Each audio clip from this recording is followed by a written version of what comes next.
It was 6 a.m. Monday, at 6:45 a.m.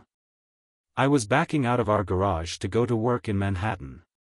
We resided in Nassau Shores, a little suburban town on the south shore of Long Island near New York City. Before leaving the house, I paused in the driveway to ensure that the garage door was closed. I only forgot to check once, 2 weeks ago. Lauren contacted me at work, agitated, and accused me of not caring about her. Anyone could have come in and attacked her while I was away. Of course, I knew she was correct, so I stated that I had simply forgotten and would try not to forget again. This calmed down a little, but she still complained about how reckless I was. Did I really not care about her? How foolish could I be? I tried to soothe her by telling her that I hadn't done this in the 3 years we'd been in this house, and I would definitely avoid doing that again. For the past 2 weeks, she has continued to criticize me for this blunder. Things were clearly cool in our family, and I had no idea why she still had feelings for me. My name is Jeff Carlson, and Lauren is my wife. I'm 27 years old. My height is 170 centimeters. I have light brown hair that I keep long, but not long enough to twist into a ponytail. And a close-cut beard. I am the head of the foreign exchange department at one of the country's leading commercial banks. Essentially, we take advantage of continually fluctuating global currency rates. The basic idea is to acquire a currency at a cheap price and then sell it for a profit as its value rises. This is not an exercise for the faint of heart. Essentially, we're gambling with the bank's money. This demands highly developed intuition and timing. Buying too early or too late and selling too early or too late can lose the bank hundreds of thousands if not millions of dollars. I obtained 2 promotions in the last 2 years because I have excellent intuition. Somehow, I know when to buy and when to sell. I'm not sure how my mind does this simply by looking at trends. I believe it is the proper thing to buy or sell, and my guesses have generally proven true. It didn't matter how often I made mistakes in my assumptions.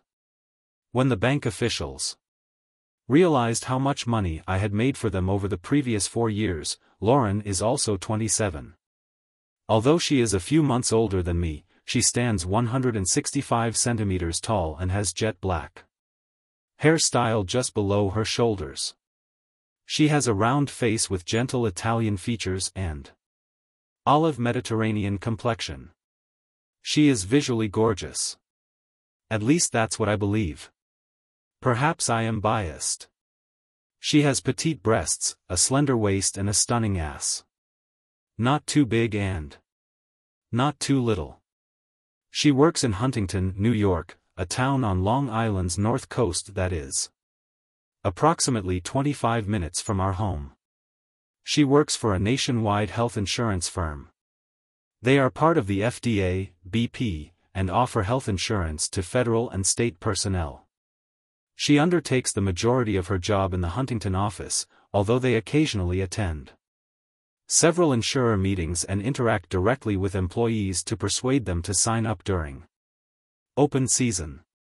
She has worked there for 2 years. Her immediate supervisor is Jim Beckman. She has been working for him since she was employed.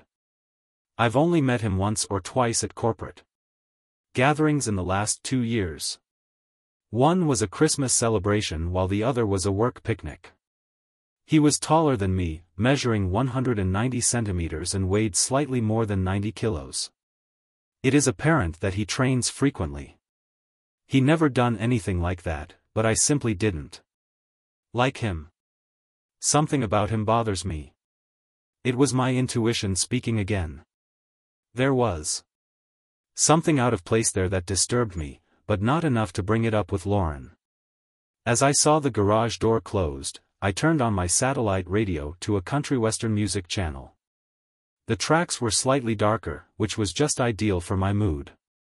They sung about real issues like failing marriages, unrequited love, and cheating spouses. The first song I heard while driving down the street was about a guy who loved his pub.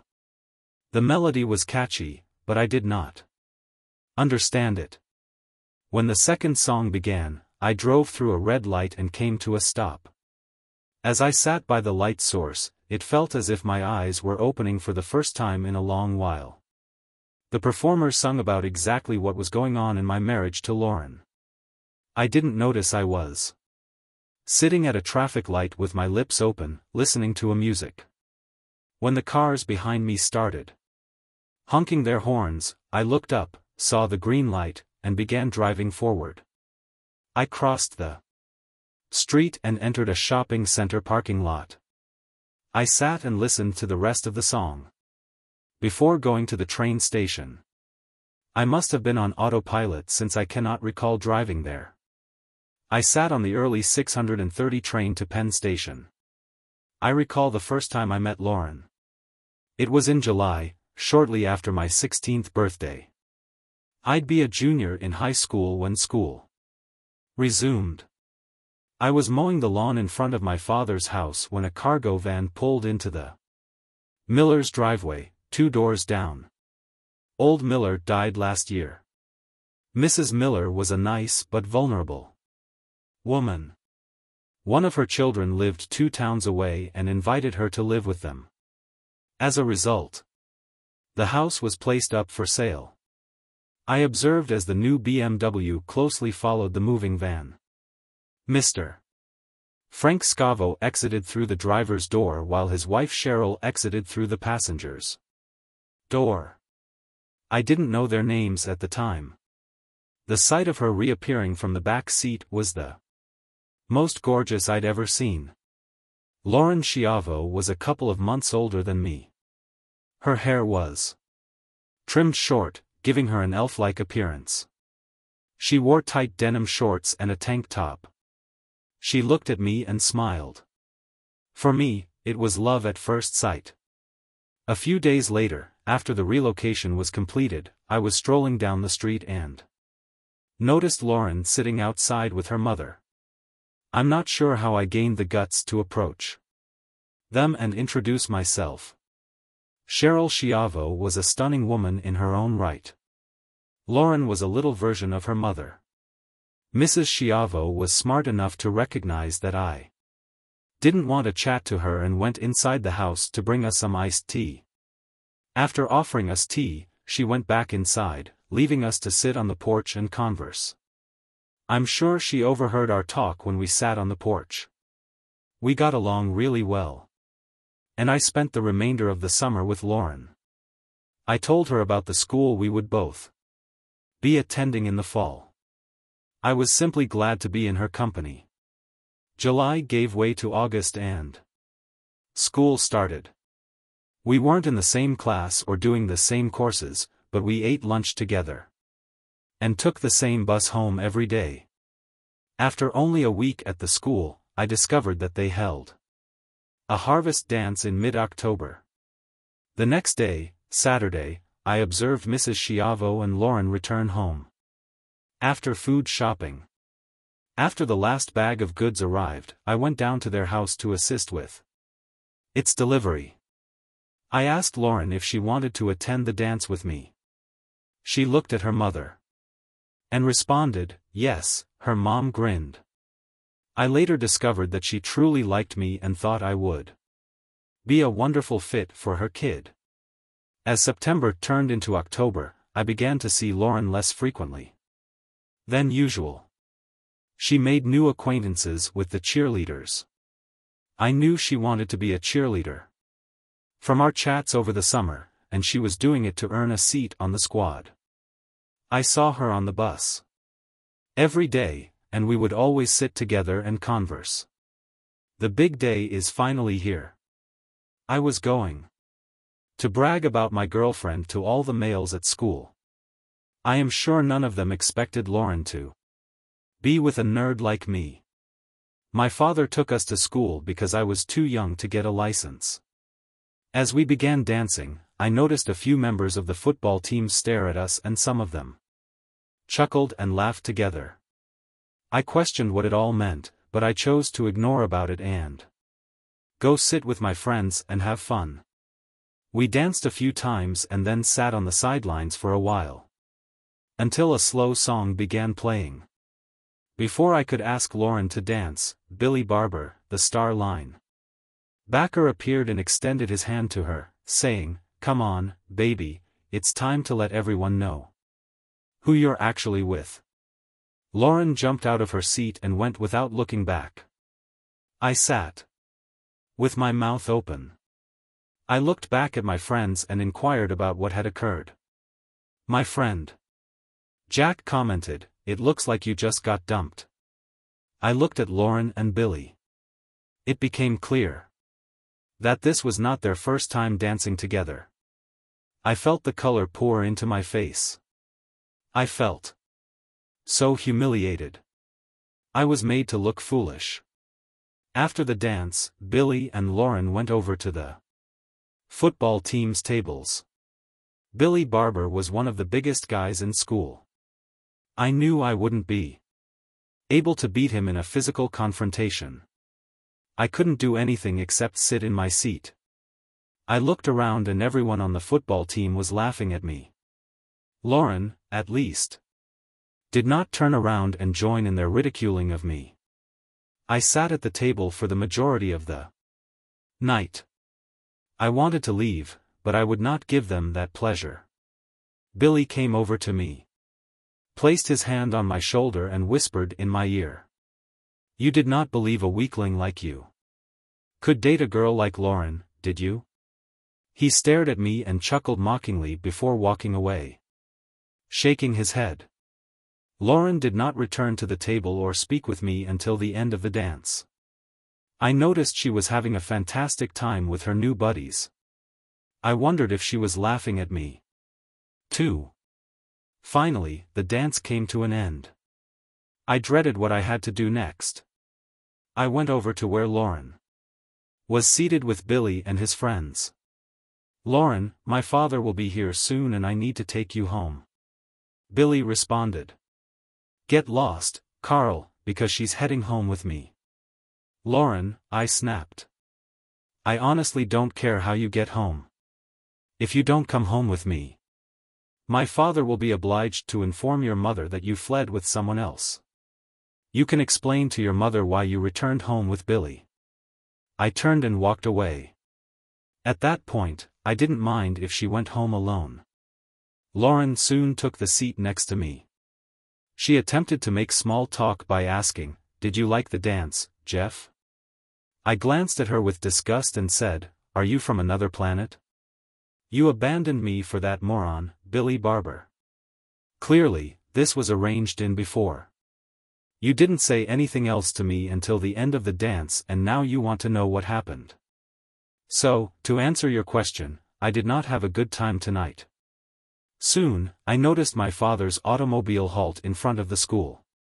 I rose up and approached his car. Lauren was taken aback by my rapid actions and she nearly had to run after me. The windows of Dad's automobile were open because it was a nice and delightful autumn night. When we approached, he asked us, "Guys, did you enjoy the dancing?" I didn't respond. He made a strange face. I believe he sensed something was awry as we approached the automobile together. She waited at the back passenger door as I opened it and sat behind her. I had other plans. I opened the front passenger door, got inside and closed it, allowing Lauren to climb inside herself. My dad was outraged. He urged me to step outside and open the door for my partner. I told him I'd do it if she was my girlfriend.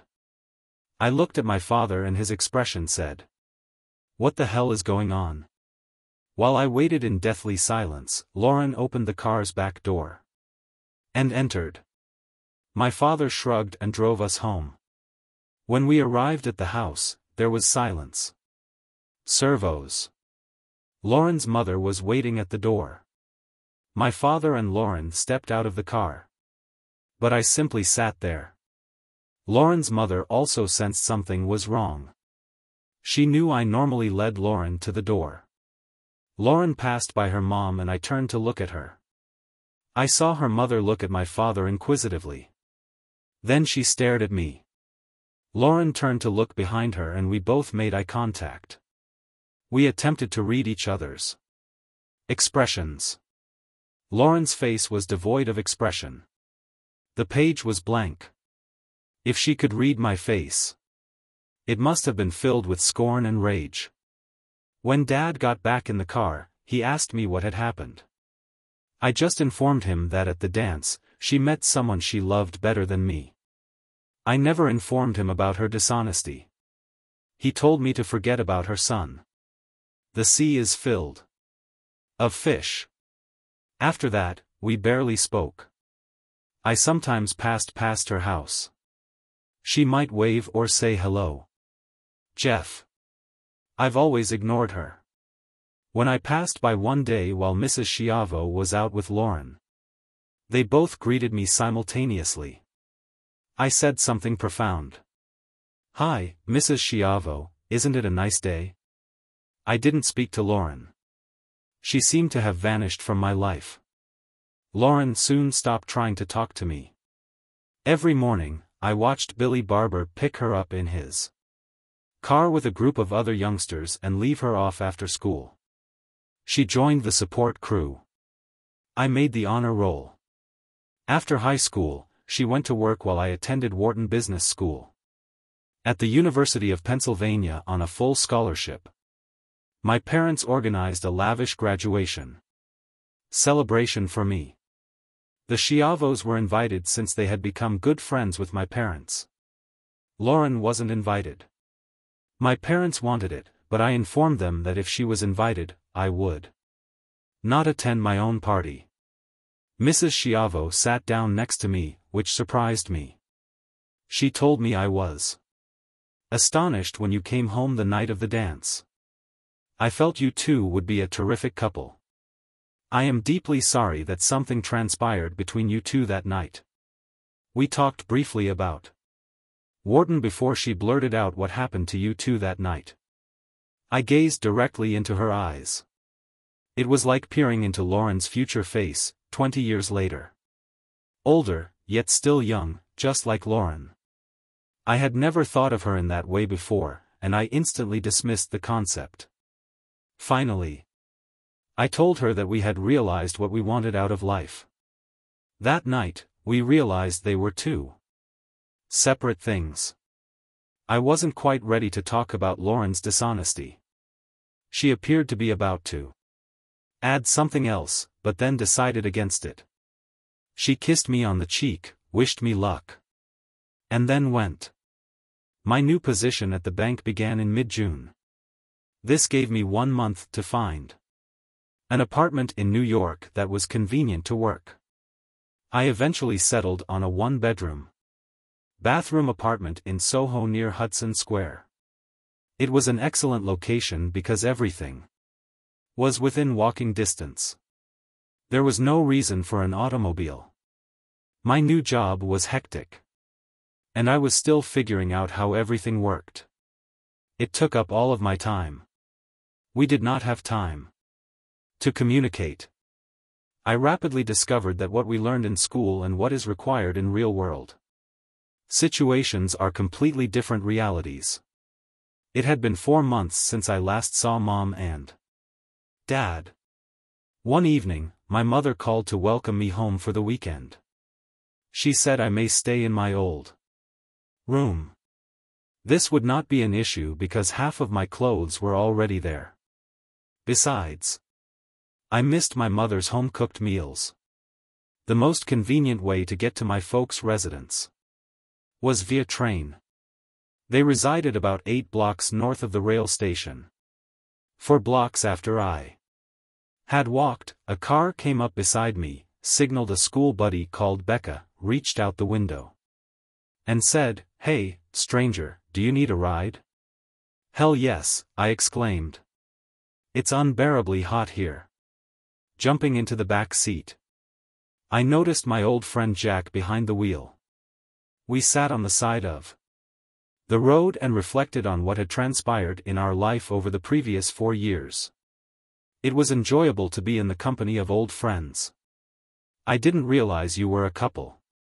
How long does this last? I asked. Becca extended her left hand to show me her wedding ring. Are you married? I inquired, surprised. Jack has answered with a smile for the past 2 years. I had no idea. I responded somewhat sadly. I have not been a good friend for the previous 4 years. Have I? This is crazy.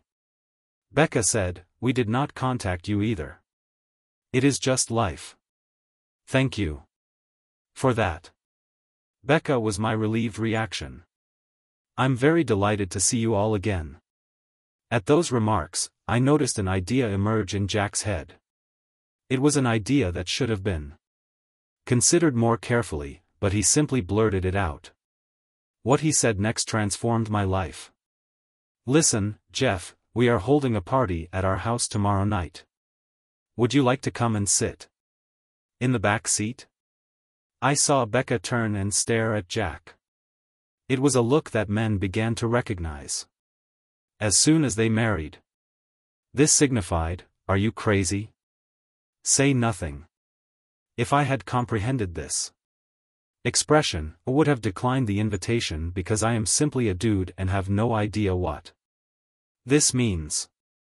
Look, I believe I made the wrong decision. Of course, that's great. I wish I could. Will any of our old school classmates be present? Becca turned. I received a profound gaze and replied, sure, there must be several of them. Great, I cannot wait. I will bring some beer. What time? In place do you live now? Jack mentioned 730. We reside at 135 Ransom Street, which is not far from your folks. Jack pushed the car into motion and we drove the 4 short blocks to my parents' house. I stepped out of my car and said, see you tomorrow evening. It was good to see my parents. But I couldn't wait till Saturday night. Things must have altered during the past 4 years. I realized I had changed. It would be wonderful to see old acquaintances and renew friendships. At the celebration, I chatted with Kenny Carter, whose father ran a fence company. He had taken over the family firm and we were discussing how the company was doing amid the economic slump. When I felt a tap on my shoulder and heard, hi, neighbor, I haven't seen you in a long time. Looking over my shoulder, I noticed her. Lauren was standing next to a girl I didn't know. She was as stunning and attractive as ever. Still, Billy Barber's smiling face and Lauren's back walking away from me was all I could think about. I turned my back to continue speaking with Kenny. But the other girl tugged on my shoulder and smiled. That was rude, buddy, not as harsh as what she did to me. I snapped back. Jeffrey, please, you can't still be angry with me from that night. It's been 6 years, Lauren said. I'm certain I can. I exclaimed violently, turning and walking away behind me. I overheard Becca exclaim loudly. See, that's why. Becca dashed over to console Lauren and her friend while Jack led me out onto the outer terrace. Jack informed me that I needed to make things right for Becky. He wanted me to apologize to Lauren. He begged me. Otherwise, he wouldn't have privacy tonight. Friends don't leave friends unattended, so I accepted it and went to hunt for Lauren. I found these 3 in the kitchen. Could you leave? I want to chat to Lauren. Alone. Lauren's pals spit. No way. Let her alone, bastard. Becca jumped in, stating they were truly old friends. Allow them to talk. Both girls left. Lauren and I are alone. We had a few awkward seconds of silence before I decided to take action. Lauren, I'd like to apologize for what I said. I understand you didn't expect this. What occurred that night seemed so long ago. I have to tell you that my feelings and ego were seriously hurt, and it came from an unexpected source. I placed a great deal of trust in you. Maybe it's time to leave everything behind. No, you're correct, Jeff. I did something false. Wasn't I acting like a little shit? I absolutely earned everything you said tonight.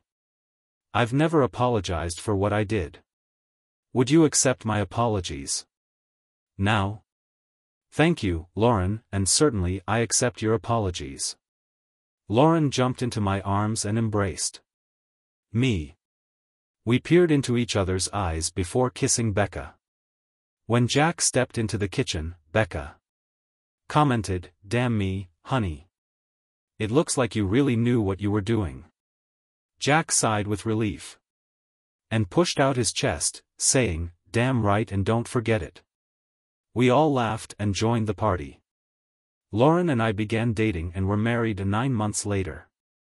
The conductor called the next stop, returning me to the present. As the train moved away from the station, I mentally replayed the last 3 months of my marriage. I was certain of it. My wife cheated on me in our marriage. It felt strange to draw such a conclusion based on a country western song, but everything fit. I was certain of it, especially since the small voice that had previously been so comforting to me, when telling me to purchase this currency or sell that currency, was now sounding alarms that I couldn't dismiss. When I passed Howard Goldman on my way to my office, he stared at me oddly. I dropped heavily into my chair, Howard right beside me. "What is wrong with you this morning?" he asked. Nothing was my monosyllabic response. Howard responded, "Bullshit. I am paid a lot of money to make sure that all of my employees are happy and satisfied when they come to work from the state. You're in. I can say that nowadays. I won't let you play with the bank's money. Please tell me what is wrong or go home." I exhaled. "Are you certain you want to be involved in this, Howard?" He nodded in agreement. I stared at him and shook my head. Then I blurted out, "I believe Lauren is having an affair." Howard's face was shocked. "Are you sure?" asked Howard. I responded, "No, it is not like that. It's only a feeling. I understand that your feelings are typically correct," he admitted. "So don't disregard them. What are you planning to do?" "I am not sure. I just found out today," I responded. "Don't worry about anything. I will support you no matter what you decide. Please let me know after you've decided what you want to do. My door is always open. I do not want you to spend too much bank money today." Howard insisted that he did not think you were at the top of your game. Of course I knew he was correct. I let my employees perform the most of the job that day. And for the 2 weeks following that, I believe they appreciated the freedom to work without my participation. Maybe my presence was too visible for them to feel at ease having me around. I went up, closed and secured the door and sat down. Tears welled up in my eyes and rolled down my cheeks. What kind of person was I? I wasn't even sure what was happening and I was already crying. I contemplated life without Lauren. I adored this woman from the moment I first saw her. I did not believe I could move on if I lost her. I rested my head on the table and closed my eyes, lost in my pain. I'm not sure how long I was in that position, but somewhere along the road the pain evolved into something else. I no longer experienced agony. I got enraged.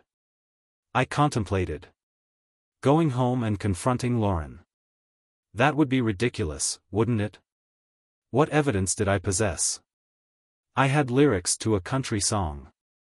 No, I'd have to have proof. I'd need to make a plan. I'd make her Pay. I would also need the person who did this to pay. I wanted them to feel the same emotions.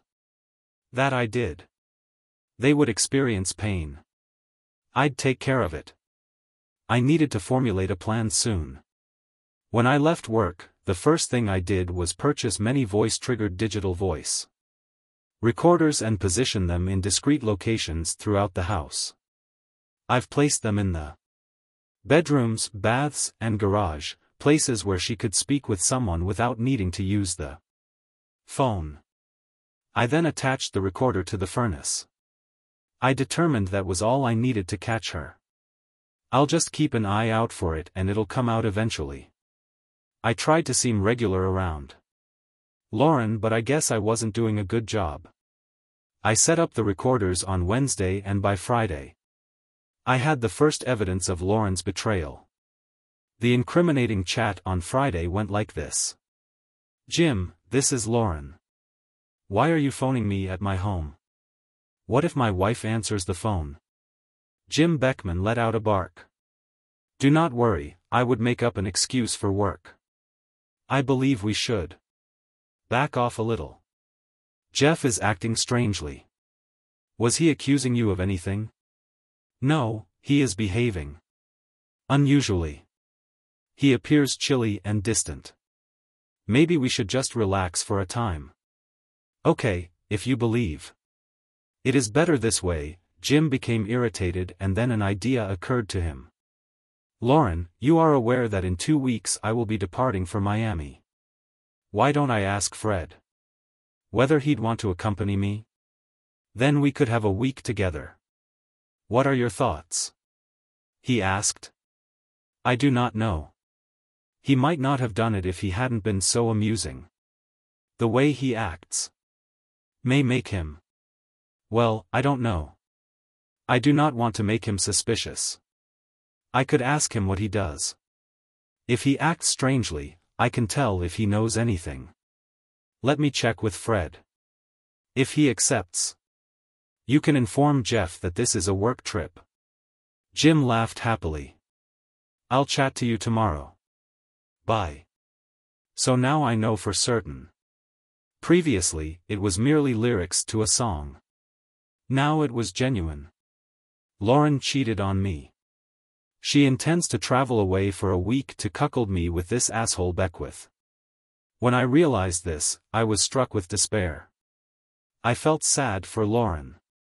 I was saddened by our marriage. The melancholy eventually evolved into anguish. How could she have done this to us? How could she have done this to me? My anguish transformed into rage once more. If she cheated, I would obtain proof and seek a divorce. I'd need a plan and I did not have one yet. I arrived home from work at my normal time, 7:30 p.m. Trading was unusually active. Everyone will tell me how well I do my job when the market opens tomorrow. There were millions of dollars at stake and my mind was not where it should be. My wife was preparing dinner. How was your day? She asked, kissing my lips. She acted as if she was pleased to see me. This has not happened very often in recent months. I was waiting for Lauren to contact me regarding her business trip to Miami on Monday and Tuesday. I expected it, but it didn't arrive. I spent many hours outside, working in the yard or on our cars, doing anything but spending time with your wife. I was afraid I would reveal everything I knew about her cheating. I knew tonight was the night. I hoped that I could pull off my own lie. It was a challenging day. I replied, I am glad to see you are in a good mood. I'm happy and I hope you'll be happy too after I tell you my good news. My day wasn't that wonderful. You talk first. I said, okay. Lauren chuckled. I was asked to go to South Beach for a seminar on the Federal Employee Health Benefits Program. It's an all-expenses paid stay at the Victor Hotel, one of the old Art Deco hotels on Ocean Avenue in the heart of South Beach. She shouted again. The bad thing is that I won't be here from Friday this week to Saturday next. I'll be gone for 9 days, honey. Do you mind if I go? She looked straight into my eyes. She cocked her head slightly to the side, trying to figure out if I had seen through her deception. Or if I was just angry that she would be gone for so long. When I looked into her eyes again, I saw that they were full of excitement. But somewhere in the depths, there was a hint of sadness. 9 days is a long time, honey.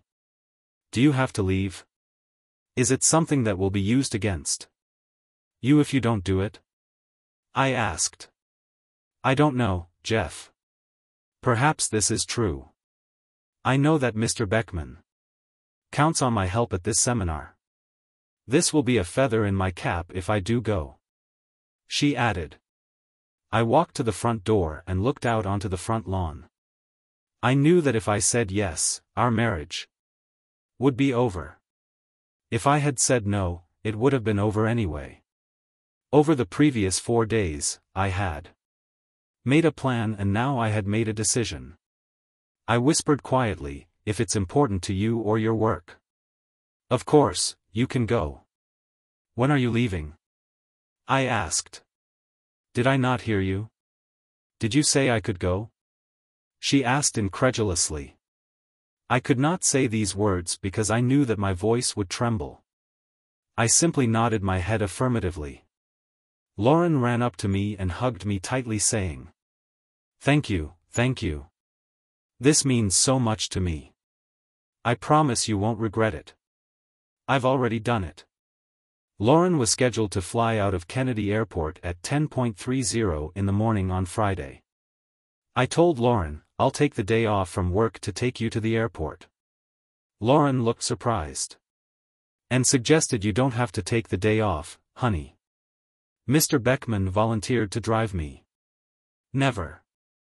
You're leaving me for 9 days and I want to be there to see you off. What could she say? I'm sure she'd rather go with Mr. Asshole Beckman, but I wonder what that would look like for her. Unwilling husband. Her momentary disappointment quickly gave way to a smile as she happily sang. That's great, honey. I wish you could take me with you. What a great liar she was. I knew that I had upset the lover's plan just a little and I felt a little satisfaction. She let her guard down just for a second, allowing her frustration to show. If I hadn't been so knowledgeable, I'm sure I would have missed it. Thursday morning found me, plopped down in a large chair in Howard's office with the words, "It's this weekend. Lauren is going on a business trip to Miami South Beach, no less. They leave on Friday morning and return the following Saturday." There was a fire in Howard's eyes as he told me, "Whatever you want to do, you're safe. Yesterday I spoke with Mr. Diamond about your situation and he gave you carte blanche on the company credit card. You will have to reimburse the bank for all non-business expenses within 2 weeks of your return." When I asked Howard how I could repay Mr. Diamond, he laughed. "A good single malt Scotch whiskey will be enough to pay. You probably don't know this, but he really screwed up his divorce last year. He hates cheating wives." I shook my head in disgust. I knew he was divorced and I didn't know why, but now I know. "Howard, I need the next 2 weeks of vacation. I need proof of her infidelity, spend as much time as necessary. Within reason, of course. I will keep a watch on your team to ensure that they do not make too many mistakes. I hope this is all a mistake. Lauren is a beautiful girl. I still cannot believe it." Howard stated that I too find it difficult to believe this. I thought I had the rest of the day off to go shopping. Before departing, I went online and bought a round-trip ticket to Miami International Airport on JetBlue Airways. I dropped by City Camera and bought a top-of-the-line Canon digital camera.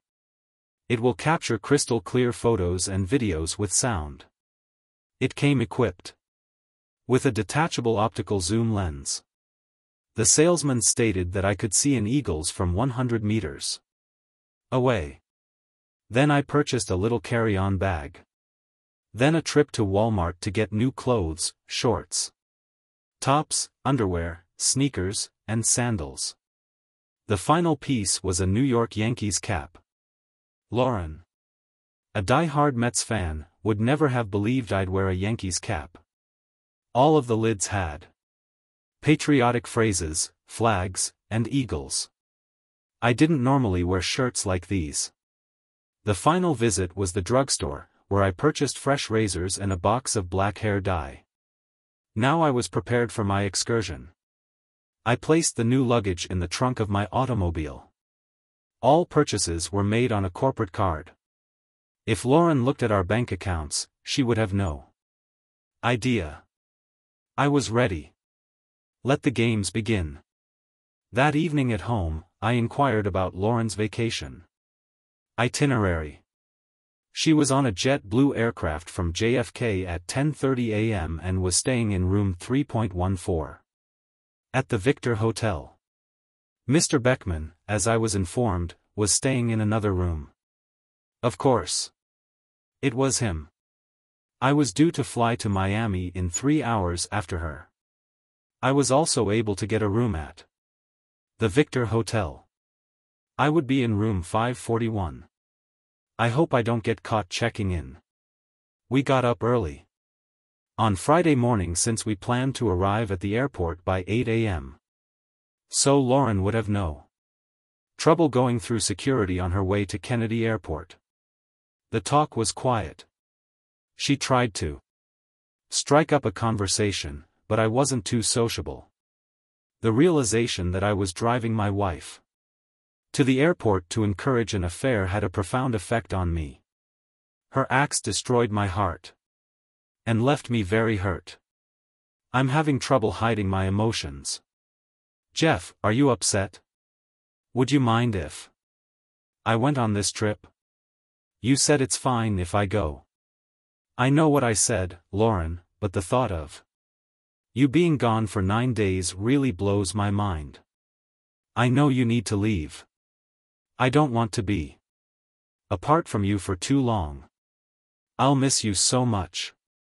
It already saddens me to understand you're leaving. I said, I know you understand. Lauren responded.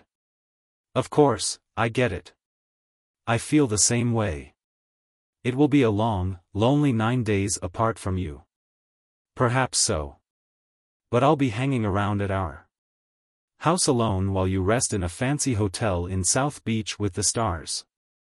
I groaned. Lauren laughed. Is this what is bothering you? This trip will undoubtedly be primarily work with little time for recreation. I looked at her and smiled sadly. I knew she was lying. After that, we chatted briefly before pulling into a short-term parking lot. We went to the JetBlue check-in counter, dropped off Lauren's luggage and collected her boarding card. We neared the roped-off security area and I noticed Beckman waiting for Lauren out of the corner of my eye. Lauren glanced swiftly to see how I reacted to him. Beckman had the guts to approach us, kiss Lauren on the cheek, and then offer me his hand. All I wanted to do was bash the guy up, but I worked hard to appear innocuous and approachable. I truly grinned as we shook hands. I knew I was going to get my ass kicked because he was 6'1" and much heavier than me. I would have at least delivered the initial crushing blow. Maybe that's enough. However, fighting was not part of the plan. Jim spoke up. Lauren, we need to start a security check right away. It's good to see you again, Jeff. I will look after Lauren while she is away. I stood there staring at him long and intently. Lauren's face became pallid. She instantly recovered her senses. Jeff, Jim is saying that nothing awful will happen to me while I'm gone. I turned to Lauren and whispered sternly, I understand what he means, Lauren. I smiled at Beckman and thanked him for looking after her, thinking I had been duped. Their expressions brightened as they turned to walk past the security gate. Beckman was the first to pass through the gate and begin his descent along the roped-off area. Lauren was going to hand over her documentation to the massive black female TSA agent. I grabbed her arm and drew her back towards me. "Are you leaving, but have not said goodbye to your husband?" I asked. Lauren looked at me shamefully and hugged and kissed me, saying, "Of course, how foolish of me." I hugged her firmly and told her I needed to talk to her before she left. "We've never been apart for this long before. I want you to know that I've loved you since I was 16 years old." Lauren smiled and was going to say something when I started talking again. "You are departing on an aircraft and I shall travel home alone. Anything may happen to us. If for any reason you never see me again, I want you to, that you are the greatest thing that has ever occurred to me, and I grow to adore you more each day. If anything happens to you, I will be unable to continue living." I kissed and held her, saying, "I love you. Have a safe vacation and get back home safely," Lauren said. "I love you too, honey. But now I have to leave." When she began to move away from me, I grabbed her hand and drew her back toward me. I had to ask her again not to leave. She seemed surprised as I spun her around to face me. "Lauren, I know I told you it was okay to leave. I meant what I said. Now that you're leaving, I know I don't want you to go. It isn't too late. Tell him you can't and come home with me. You may blame everything on me. What are your thoughts, Jeff? You know I can't give up on Mr. Beckman at this late hour, especially when tickets have already been booked and paid for. Furthermore, he needs me at this seminar. I realize I'm being selfish, but I do not want you to leave. I need you to, Jeff. I need to go. Do not try to stop me. My decision has been made. I'm going on this voyage. I will be a huge assistance to Jim. I cannot let him down." She looked me in the eyes again and was about to speak, but then changed her mind.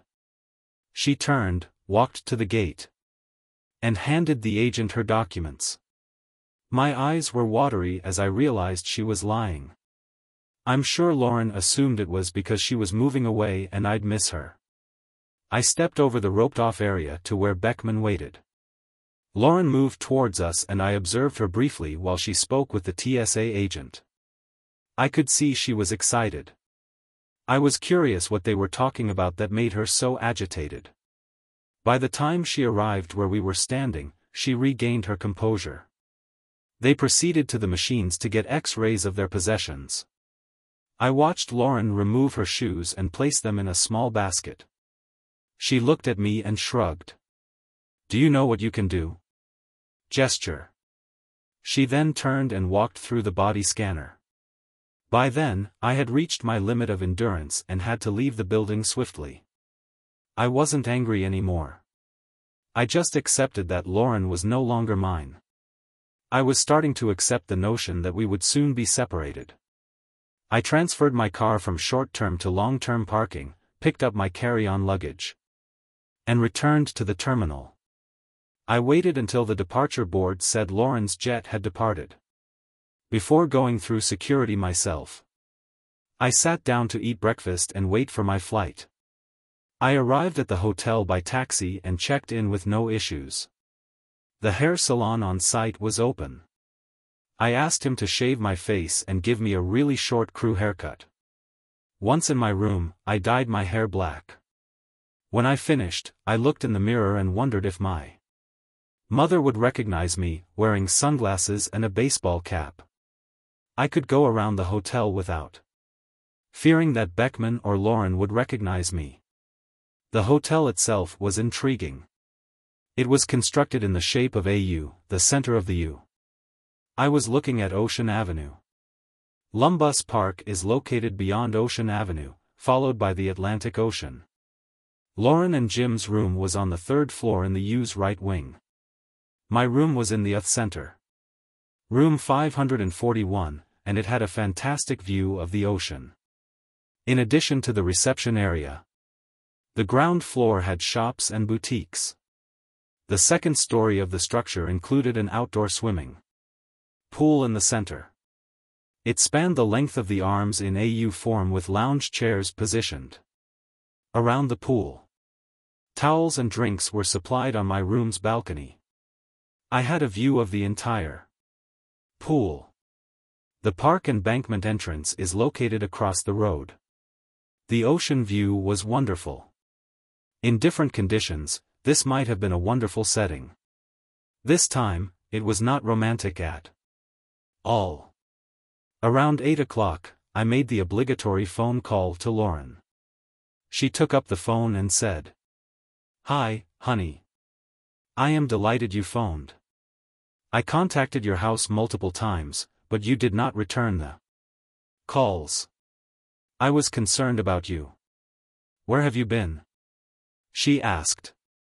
"I went to a nearby tavern with the guys from work. They raved about a club and convinced me to go. That is all," I responded. "She had the audacity to warn you should not hit on any girls there, Jeff. Remember, you're a married man. I'm not sure I could forgive you if you did that. I thought this woman had balls.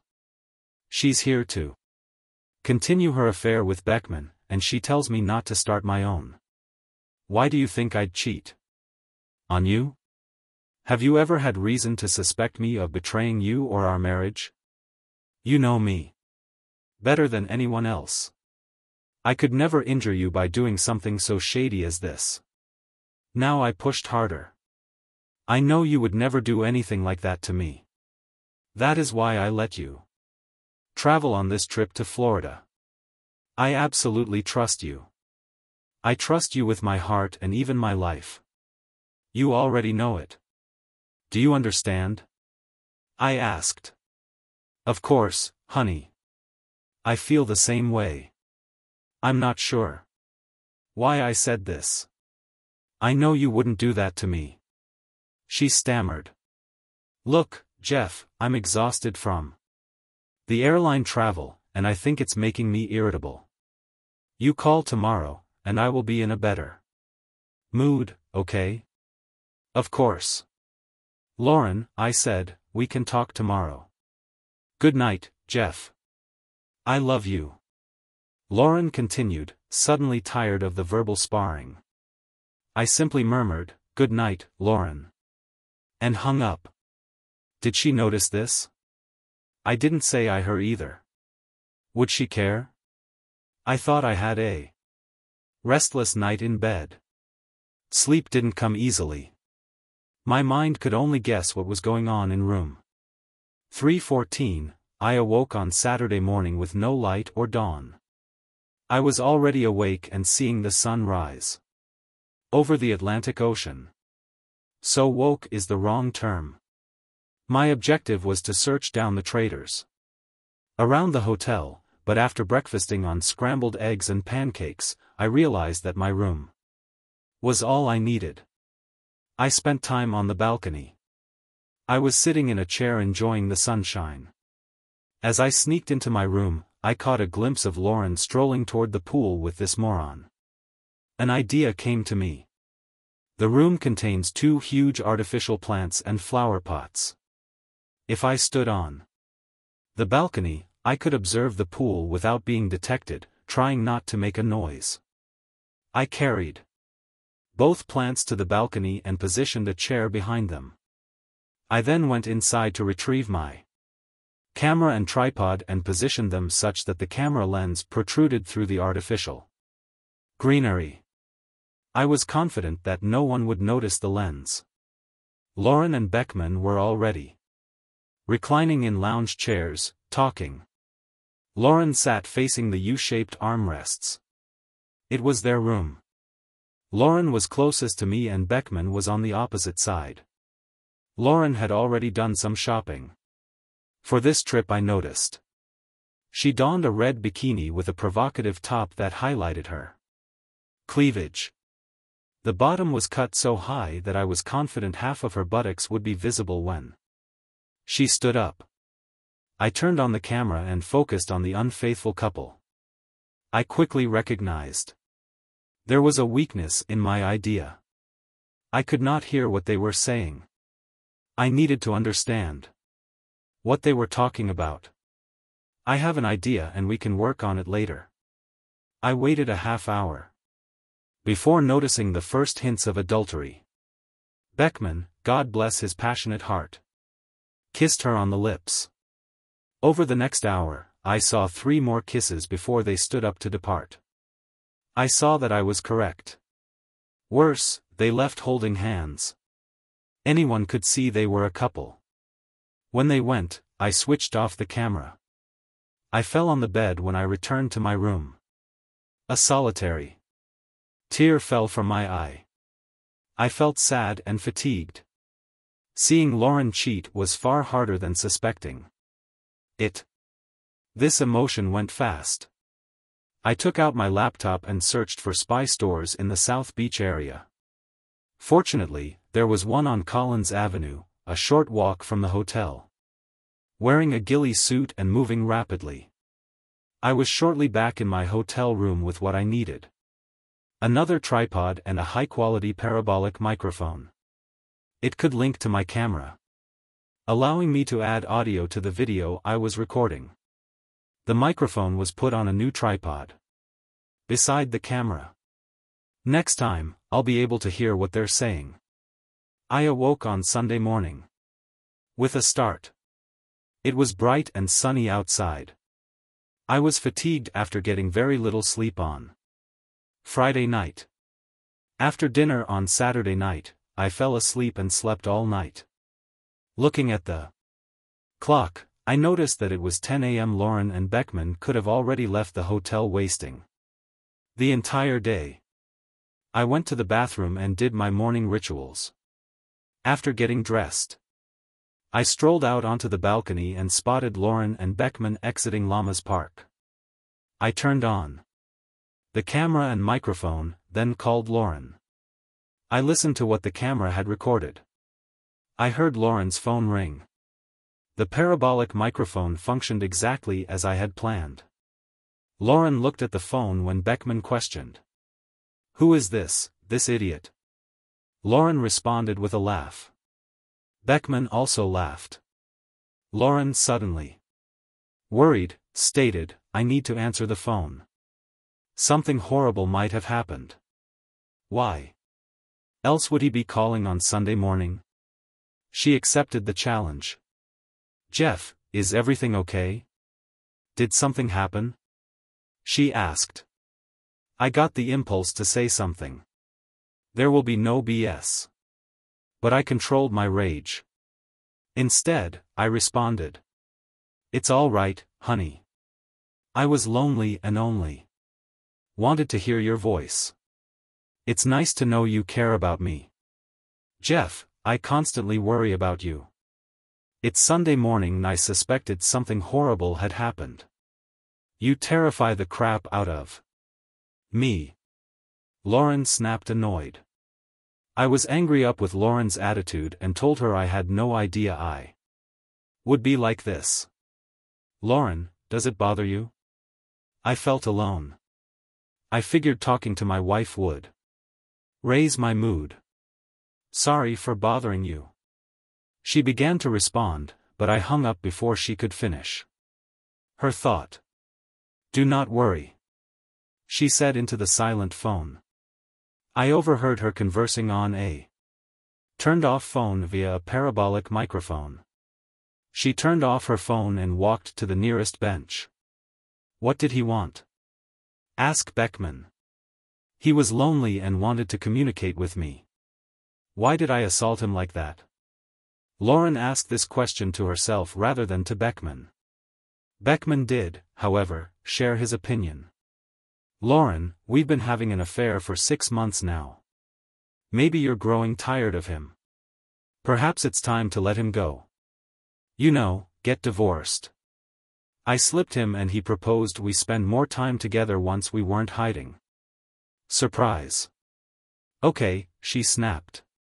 Your wife will not object if we visit your home for a matinee. Will she have anything at home? Yes, she said mockingly. We will no longer have to hide on the bed. Lauren grinned. And eventually, Jim, you earned $38,000 per year. You have little chance of attaining more since Jeff's last promotion in his year-end bonus. He earns about $200,000 each year. Jim, I like you, but you're not really excellent. Jeff is good at this, so I won't miss out on anything. But eventually, he will be the CEO of this bank, and I plan to be there to celebrate it with him, so there will be no divorce. Get that concept out of your mind. Besides, you won't divorce Jane. You will never leave your 2 children, either. So quit bothering me about the divorce. You're correct, Beckman responded almost chilly. But that doesn't mean we can't have fun together. While we're here, right? That's correct. My wife smiled and took his hand. She hauled him across the street, out of view. I thought, 6 fucking months. I cheated for 6 fucking months. She simply stayed with me for the money I could earn. I couldn't get those insensitive statements out of my brain. This should not have happened. Not if I can help it. I wondered if I'd had enough of it. Enough to get a divorce on my own terms. I felt I needed more. I was determined to acquire it. Lauren and Beckman were really willing to assist me in obtaining the necessary evidence. They didn't realize it at the time. Lauren was walking towards the pool again at 2 o'clock. This time wearing a tangerine cape. Beckman was standing just behind her. I rapidly turned on the camera and microphone, then rotated the camera until they were in the viewfinder. Beckman sat down. But Lauren remained standing with her back to him. She turned and removed the blankets. I was astonished, and I'm sure Beckman was as well. Lauren was not wearing a top. Beckman looked at her. And Lauren chuckled, asking, "Do you like it?" "I like it," Beckman answered. She was wearing almost wearing the thinnest tangerine-colored bikini bottoms. Lauren asked her to apply the cream. She gave Beckman a bottle of lotion. He took the bottle and started applying. He responded, "I can't. Look at what you did to me." Miss said that at that moment, one of the hotel personnel approached them. Some people reported that you were displaying nudity near the pool. Such rallies are prohibited on hotel grounds. I must suggest that you cover yourself. They returned to the sanctuary of their room. I checked the camera to ensure that it was recording what was happening. And so it was. I felt like I'd had enough. If I could just get them to work, this would be over. I did not call Lauren that Sunday night. I called earlier. I felt like I had been rejected. Lauren did not, however, call me. On Monday morning, I got up at 9 a.m. I ordered breakfast as usual. I decided to watch from my balcony and see what I might catch with my new camera. It wasn't until 6 p.m. I noticed something fascinating. The doors of their chamber swung open and Beckman stepped onto the balcony. He was wearing one of the hotel's free thick cotton robes. The robe was in the front and he stood with both hands on the railing gazing out at the pool. I pointed my video and audio equipment at the balcony and began recording. Lauren came out in the same robe. I was able to film evidence of their cheating. This was the type of incriminating material I'd need to establish adultery. It wouldn't matter in court, but it might matter to Lauren's mother and father, as well as friends and family. The entire video was shot in public and would be admissible in any court. After observing the spectacle from the hotel balcony, I concluded that my marriage was over. Video was now conclusive evidence that she had been unfaithful. Perhaps I should provide additional evidence. She revealed as much during a Sunday morning phone conversation. It was difficult to hear about, but it was awful to behold. I decided I'd had enough. I'll be leaving tomorrow. I used my phone to confirm that my flight would leave at 3 p.m. tomorrow. Fortunately, there were some unoccupied seats. It's been half an hour since I witnessed Lauren cheat. I wondered if they'd previously done this. I wondered if they were still doing this. I figured that now would be a good time to call my beloved wife every evening. I hoped it would distract me at the appropriate time. I called Lauren on her cell phone. And she answered on the 5th ring. What a surprise. She appeared out of breath. Hello, she mumbled. Lauren, I inquired with anxiety in my voice. Are you okay? You took a long time to answer the phone and seemed out of breath. I needed to give her credit. Lauren was a clever liar. When she responded, I was in the shower when the phone rang. I grabbed a towel and dashed to take the phone. You should have noticed me sitting naked on the bed. I believe you would have some dirty ideas. I am sure I would, baby. I'm phoning to see how your day went. Did you have a productive seminar? She stammered. Lee. Yes, Jeffrey, we had a great day at the seminar. I heard something in her response. It was in her voice. This struck me by surprise. She said, How was your day? Honey? I feel unhappy and sorry for myself. I miss your lovely voice. I miss holding you and getting kissed back. What I miss the most is you sleeping with me in bed at night.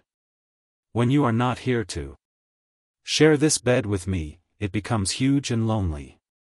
But I don't need to tell you that you feel the same way. You understand what it is like to wake up alone in the morning.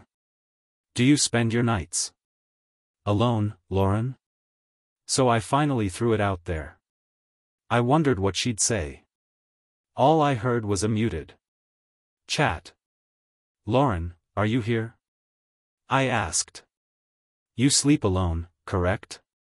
Then she returned. That's correct. Honey. That is true. She lied. Listen, Jeff, I'm freezing wet and I need to leave. I'll chat to you tomorrow. Fine. I didn't respond. I love you, she said. I responded. That's correct. Goodbye, Lauren. I hung up. I packed my tripod and microphone. Then I packed the few clothes I had with me. It's been a long time since my last ate. I changed my clothes and headed down to the hotel restaurant to eat. I took my camera with me to see today's film as the hostess led me to a table. I noticed Lauren and Beckman sitting in a booth. I walked right past them and sat at a seat away from them and somewhat behind. I stood behind Lauren and faced Beckman. I was able to take a few photos without their noticing. When the waitress served my lunch, Lauren cast a peek at me. But she showed no worry. She plainly did not recognize me. I must have resembled any other tourist. I completed my dinner while looking at my camera's daytime shots, sneaking a look at the two love birds. Lauren sent another glance my way, but her expression was unrecognizable. I finished my meal and departed first, and they were still sitting in the booth, and it was hard to fall again. The next day at 7 a.m. I got up and sat on the balcony. I moved the plants back into the room. I no longer cared if they noticed me. I had the proof that I needed. Not that I really wanted to find anything. I did not wish to locate any evidence. I was relishing the morning when I noticed a white van with blue Phoebe lettering on the side come up at 715, which made me unhappy because I had evidence that Lauren was cheating. Lauren and Beckman got into the vehicle and it drove away. Damn me. I believe they had done some work this week. This morning, I had 2 tasks to accomplish. First, I acquired access to one of the hotel's 2 public computers. I printed 2 photos I've shot since I arrived here. I immediately approached the front desk and asked who would be staffing the counter on Saturday morning. I discovered that it was a young man named Carlos. We chatted, and I gave him $1,200. If all went smoothly, Lauren and Beckman would be in for a pleasant surprise. When they left on Saturday morning, I checked out and traveled back to New York to take care of matters at home. Why did I begin cheating on Jeff? I was bored. I was lonely. I needed some excitement in my life. Perhaps it was simply because I could. Jeff was gone for more than 14 hours a day, returning home between 7:30 and 8 o'clock. I worked until 4:30. This allowed me ample time to do whatever I wanted. Jim was quite flirtatious and gorgeous. We grew closer over time while working together. We trusted one another when we should have trusted our wives. Jim kissed me one afternoon after we had been flirting. We swiftly parted ways. We drew away. Both were embarrassed, smiled, and then started laughing nervously. I was perplexed too. I enjoyed the kiss, but I knew it was wrong. After all, I was a married woman. Jim approached me again as we were still laying out the materials. Lauren, that kiss was something special. I want to kiss you again, he told me, looking into my eyes. He kissed me again. We made love. It was his mischief that made him special. That's what was missing in my life. A feeling of excitement. I was no longer bored. Now I look forward to every day and the opportunity to be with Jim. Looking back now, I think Jim and I would agree that it was one huge mistake. I fooled myself into thinking I didn't love Jeff as much as I should. I'm reminded of the old saying, you don't know what you have until you lose it. It was all Jim's idea, a stupid trip to Florida. I should have known better. Jeff has been acting strange lately. He was somehow cold and aloof. I called Jim and told him that we would have to back off and cool it down for a while. Then he came up with this stupid idea to take me on a business trip to Florida. It really sounded exciting to go to South Beach on the arm of a big handsome man. I don't know how he managed it, but he persuaded our manager to include me on the trip. It's hard for me to remember the exact words that were said. Jeff may remember it differently, but that's how I remember it. I remember the night I told Jeff. He entered through the front door. He threw his briefcase on the table and remarked, "It was a hard day." "I'm glad to see you're in a good mood," I responded. "I am happy and I hope that you will be happy too." "After I tell you my good news," I beamed. "My day wasn't that great." "You talk first, okay?" I giggled. I was asked to go to South Beach for a seminar on the federal Employee Health Benefits Program. This is an all-expenses-paid stay at the Victor Hotel, one of the old Art Deco hotels on Ocean Avenue in the heart of South Beach. The bad news is that I won't be here from Friday this week to Saturday. Next week, I'll be gone for 9 days. "Honey, do you mind if I go?" He didn't seem happy, sad, angry, or even surprised by the news. This should have been another hint that not everything was as it seemed. I thought he would be upset. I thought he would object that he didn't want me to go there without him.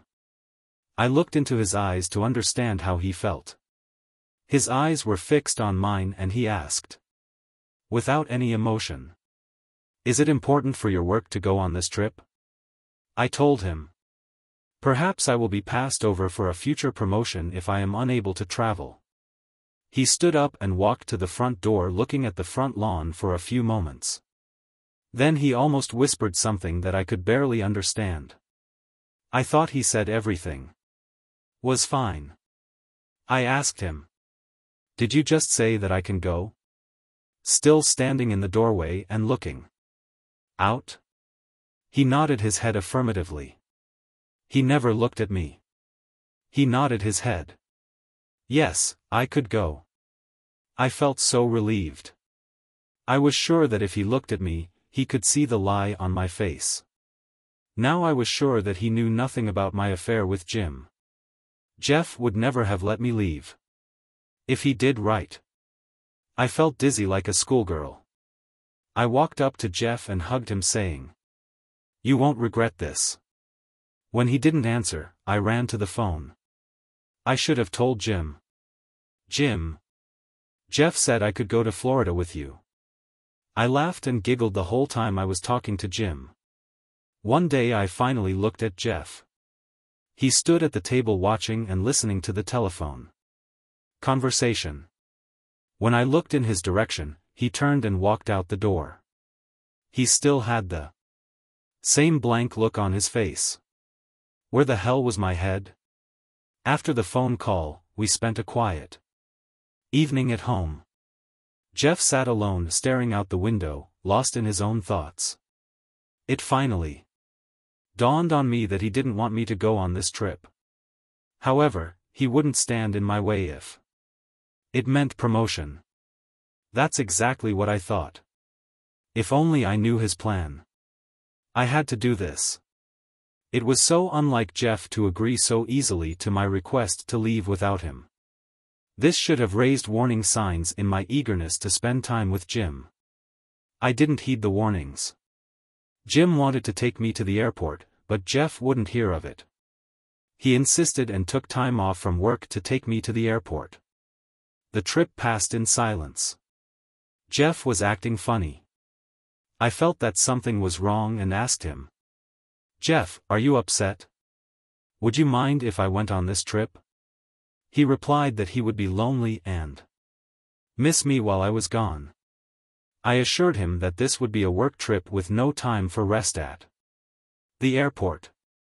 Jim came up to me, kissed me hello in front of Jeff, and made some stupid comment about how he would take care of me on the trip. I felt Jim had ruined everything. Jeff gave Jim a glare. I quickly persuaded Jeff that Jim meant that nothing bad would happen to me. Jeff turned to me and said, "Lauren, I understand what he means." I exhaled a sigh of relief as he went back to Jim and said, "Thank you for looking after her." Jim persuaded us to pass through security. He passed first, and as I was about to hand over my boarding card and driver's ID to the TSA official, Jeff pulled me back. "Are you going to leave? And you still haven't said goodbye to your husband?" he inquired. I hugged and kissed Jeff and of course responded, "How rash of me." He drew me near and said, "I need to speak with you before you leave. We had never been apart for this long before. I want you to know that I've loved you since I was 16. You're departing on a plane and I'll travel home alone. Anything is possible for us. If you never see me again, I want you to know that you are the best thing that has happened to me. Every day, I grow to love you more. If anything happens to you, I won't be able to continue living." He kissed and held me again saying, "I love you. Have a safe travel and safely return home." I politely replied, "I love you, honey. But I have to go." Jeff grabbed me back as I turned to go. "Lauren, I know. I told you that you may go. I meant all I said. Now that you're leaving, I know that I don't want you to go. It's not too late. Tell him you are unable to accompany me home. I'm responsible for everything. Jeff, what do you think? You know I cannot give up on Mr. Beckman at this late stage. Tickets are purchased and paid for. In addition, he requires me at this lecture. I understand I'm being selfish, but I don't want you to leave. I was furious at the last possible second. He was saying he didn't want me to leave. I gave no thought to his feelings. I told Jeff that I needed to leave. Do not attempt to stop me. My decision is made. I'm embarking on this journey. I will be of tremendous assistance to Jim. I can't let him down. I gazed into his eyes. He appeared to be really unhappy. He had a very sorrowful expression. It felt like he was about to lose his best buddy. I honestly thought he was going to cry. I almost told him I was not going. Then I said, "No, I want to spend this time with Jim." I turned aside and handed the agent my boarding pass and license. She certainly listened to what Jeff told me. She looked at my license. She said, "It appears he adores you." I quickly glanced at Jim and responded, "I believe so." When I went to get my license and boarding card, she gave me a mournful look and said, "He doesn't know, does he?" "What?" I responded with obvious irritability. "What are you talking about? You'll destroy his heart when he discovers the truth." I informed her. "You have no idea what you're talking about." I extended my hand to take the ticket and license from her grasp. I was about to turn away when she grabbed my hand, pulled me closer to her and said, "When he finds out it will destroy your heart too." She continued to whisper while letting go of my hand. "Are not you ashamed, girl? The one behind you adores you and the large one over there will destroy your heart." I strolled across the roped-off area to where Jeff and Jim were waiting for me. Jeff noticed my hot cheeks and questioned me. Jeff was always aware of my feelings and realized something was wrong. I used my sight to wave him away. Jim had no suspicions that anything was wrong. If I had thought clearly, I would have understood which man was best for me. I should have also known that Jeff could read my emotions and would have realized something was up.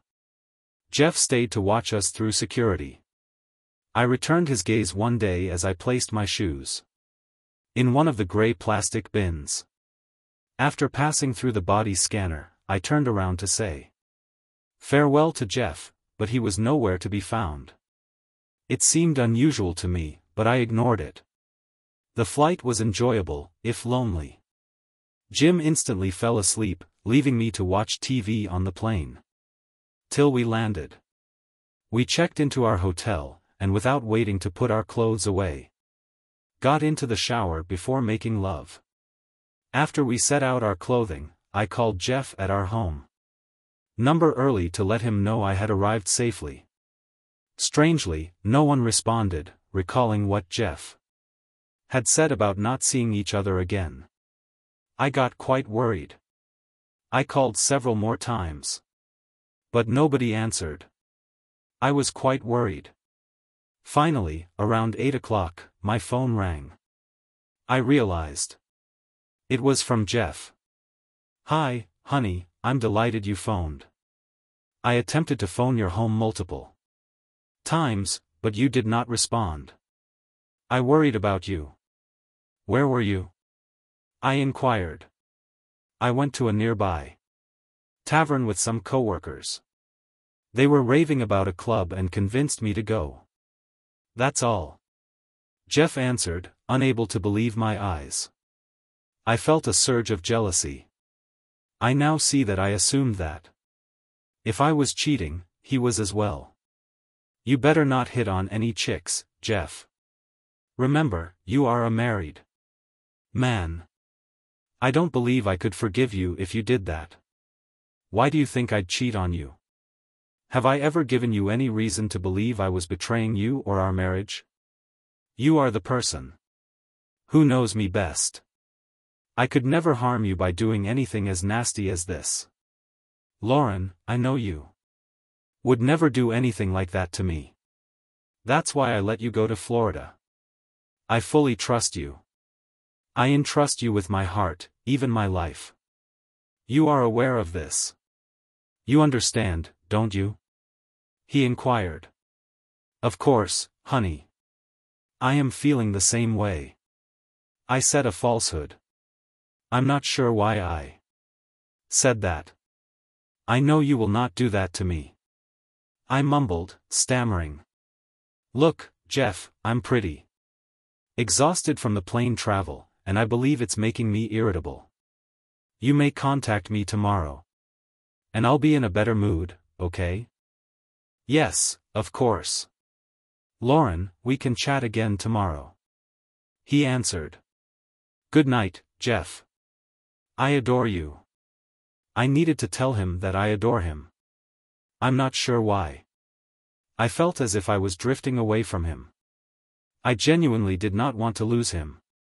I really wanted to experience this adventure for myself.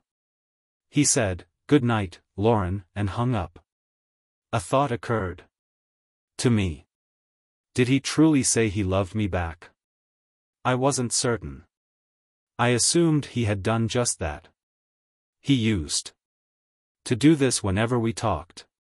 I must have overlooked it. Jim and I made love again following Jeff's phone call. This was meant to be a true vacation. On Saturday morning after breakfast, we decided to go to the pool and sun ourselves. I bought 2 unique dresses for this vacation and opted to wear the more conservative one today. The bikini was crimson with an extremely exposing top. The bottom was no more than a big thong. I knew Jim would like it. I walked up to the pool before Jim. I made a great impression on him. I thought this was a good concept. We sat on 2 sun loungers enjoying the sun's warmth. Jim sat down and began speaking to me about the seminars we would start on Tuesday a.m. He leaned over and kissed me unexpectedly. We shared several more kisses. I asked Jim if he wanted to come back into the room. His face lit up with a broad smile and he helped me stand up and grab our belongings. We giggled while holding hands like a couple in love. After dinner, we went back to our hotel to wait for Jeff's phone call. However, nobody was present that evening. For some reason, I was upset that he did not refer to Jim as impoverished.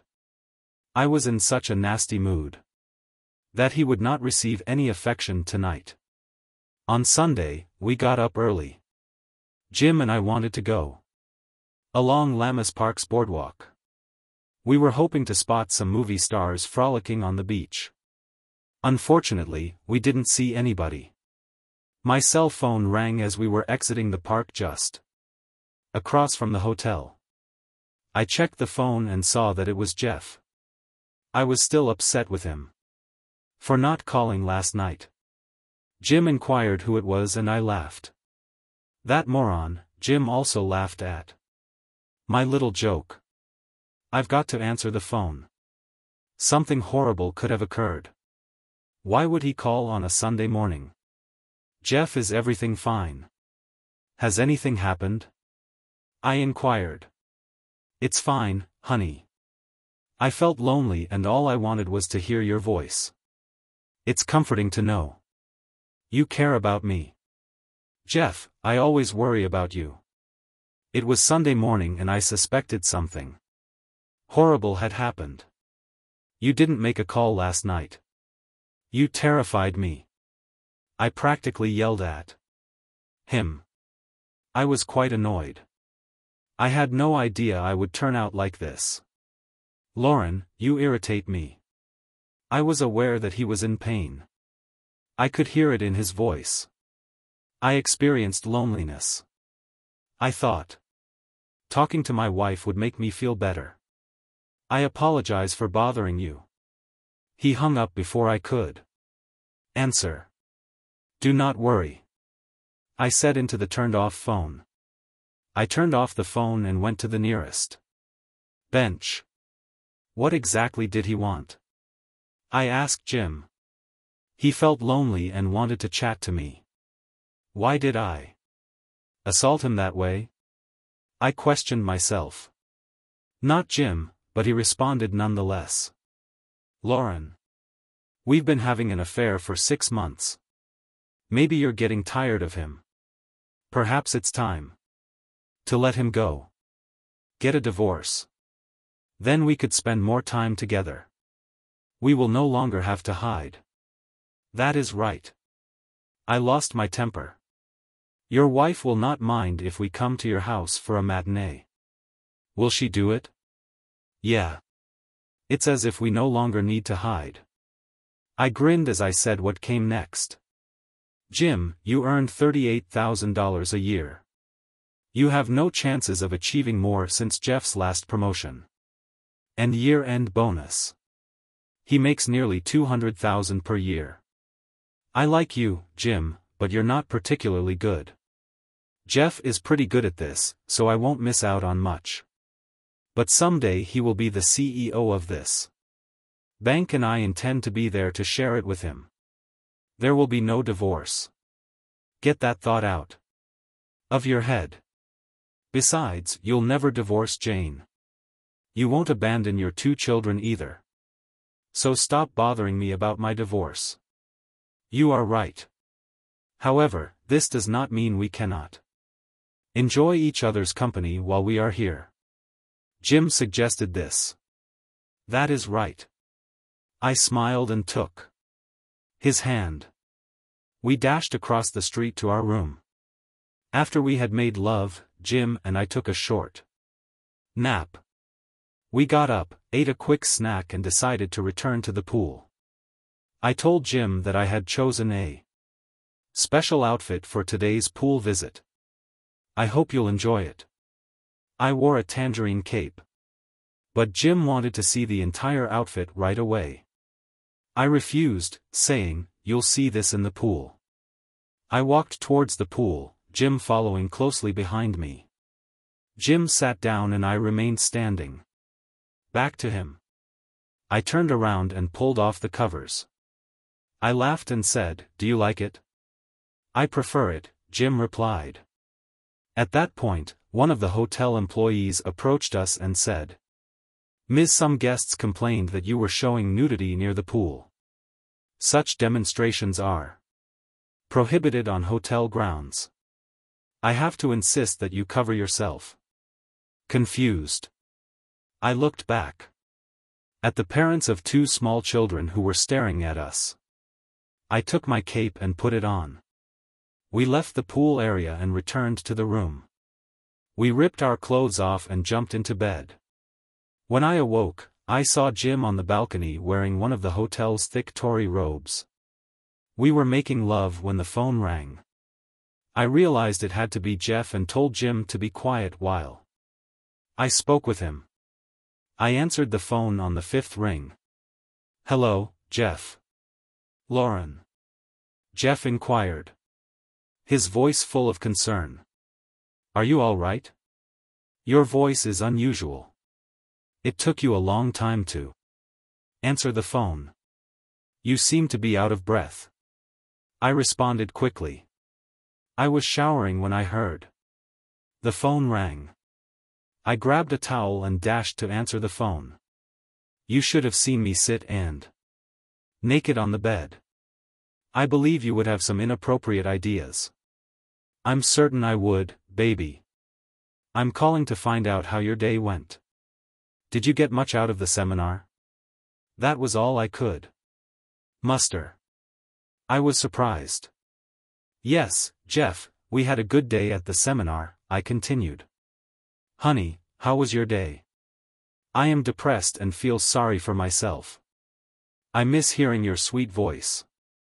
I miss hugging you and kissing back. What I miss the most is having you next to me in bed at night. When you are not present to share this bed, it becomes large and lonely. I do not have to tell you this. You have the same feelings. You understand what it's like to wake up alone in the mornings. That's all I heard while Jim distracted me.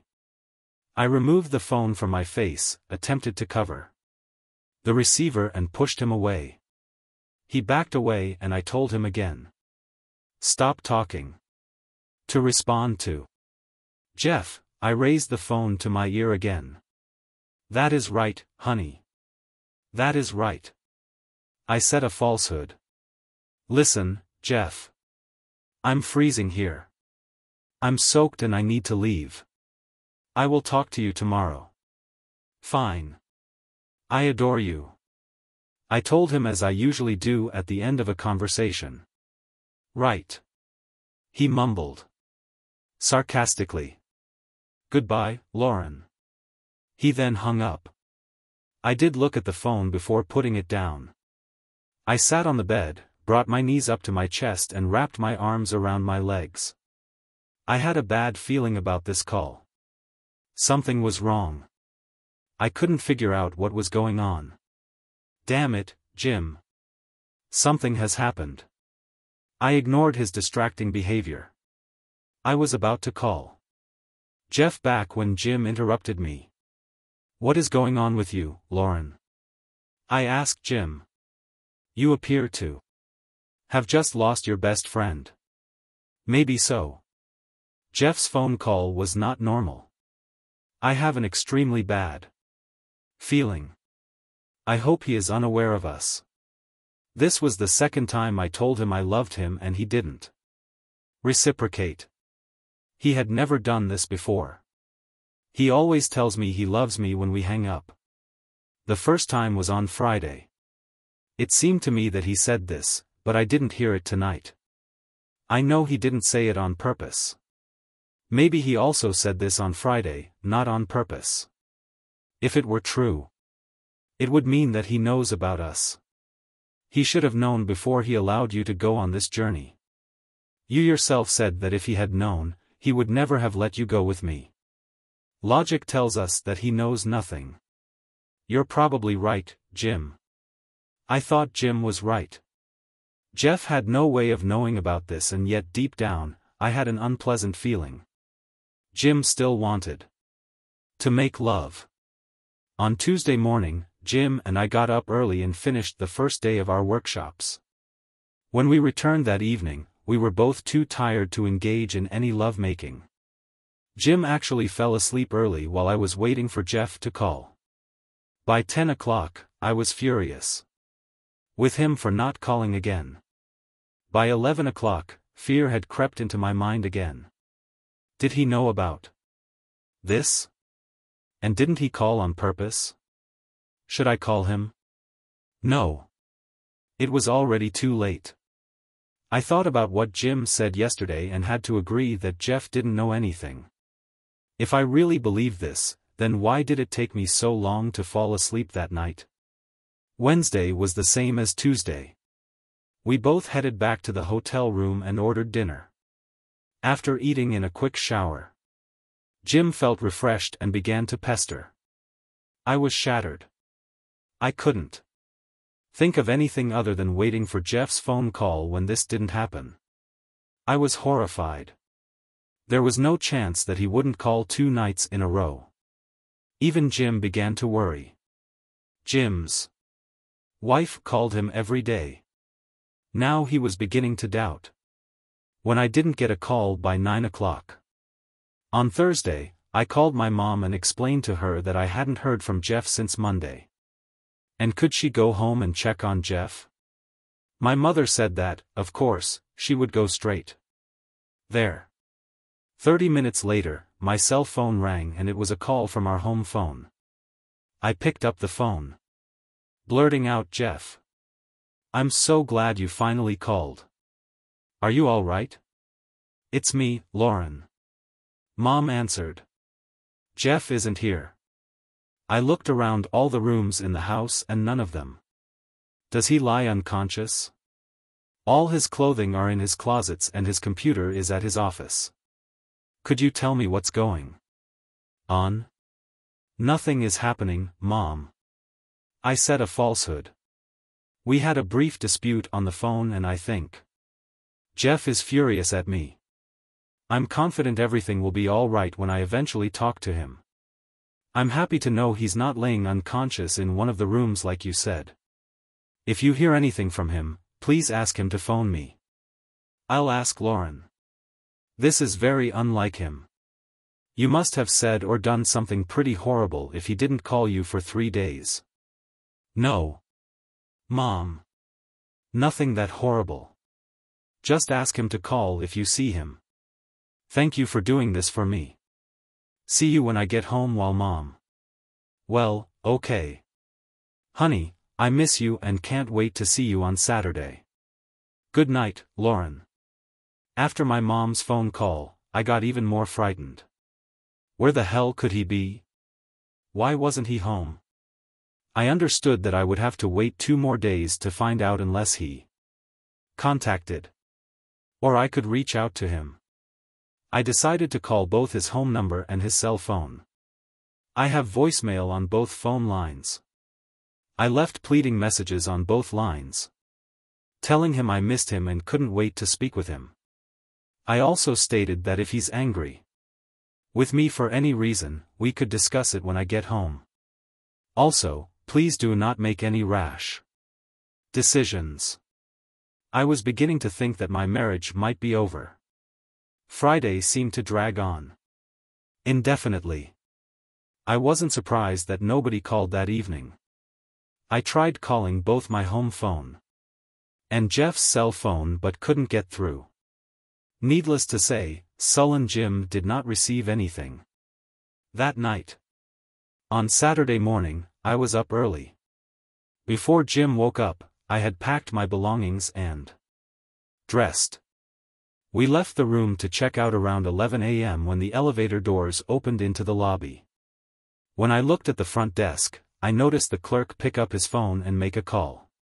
He spoke briefly before hanging up. As we approached the front desk, Jim handed the clerk our key cards and his credit card. The name of the bad guy on the clerk's shirt was Carlos. Carlos returned Jim's credit card and asked him to sign some paperwork. What he said next reduced my brain to mush. He ambushed us by saying, "Mr. Beckman. Mrs. Carlson, I hope you enjoyed your stay at the Victor Hotel. And I look forward to seeing you again soon." When I heard him say my real name, my mind went blank. All I could do was look at him and ask, "What did you call me?" "You are Mrs. Carlson, correct?" he asked with a sly smile. My intelligent response was, "Why do you think that?" He displayed 2 photographs on the counter in front of us. One of the photos was of Jim sitting in a hotel restaurant. The other was of me, taken on the day I attempted to sunbathe topless by the pool. My bare breasts were clearly visible in the image. Carlos went on to describe how he obtained these photographs. Some men approached me and inquired whether I knew the people in the photographs. I said yes. I informed him that you are registered as the Beckmans. You are well known here. After flaunting your naked charms last Monday. This person continued to tell me that I was wrong. He identified the man in the photo as Jim Beckman. However, the woman with him is not Jim's wife, but rather Lauren Carlson. He was present. Jeff was present. When did he arrive here? I inquired. Carlos gave me another look that I couldn't comprehend. Allow me to see. Carlos logged into his computer and informed me that a Mr. Jeff Carlson checked in last Friday at 4 o'clock and checked out on Tuesday at noon. Oh my God, Jim, he stayed here all weekend. I said something. Carlos turned to me and inquired. You are Mrs. Carlson, correct? Yes, this is true. Strangely, I expressed shame. Okay, in that case, I have something to offer you. Carlos gave the same strange smile as he handed me an envelope. I gave him a look. It was not addressed to anybody. I opened the envelope and pulled out a folded piece of paper. I opened it up and read the 3 words printed on it. Lorenzo, Ari, and Half-Duke. I felt like I was going to pass out and leaned on Jim for support. After assisting me in calming down, he grabbed the paper from my hands and read it. As he murmured to me, I noticed a frightened expression on his face. "Lauren, please. Get away of here." Carlo summoned Jim just as we were leaving. "Mr. Beckman, I've got an envelope. For you too." He extended his hand containing an envelope. Jim stared at him for quite some time. I understand he didn't want to touch it.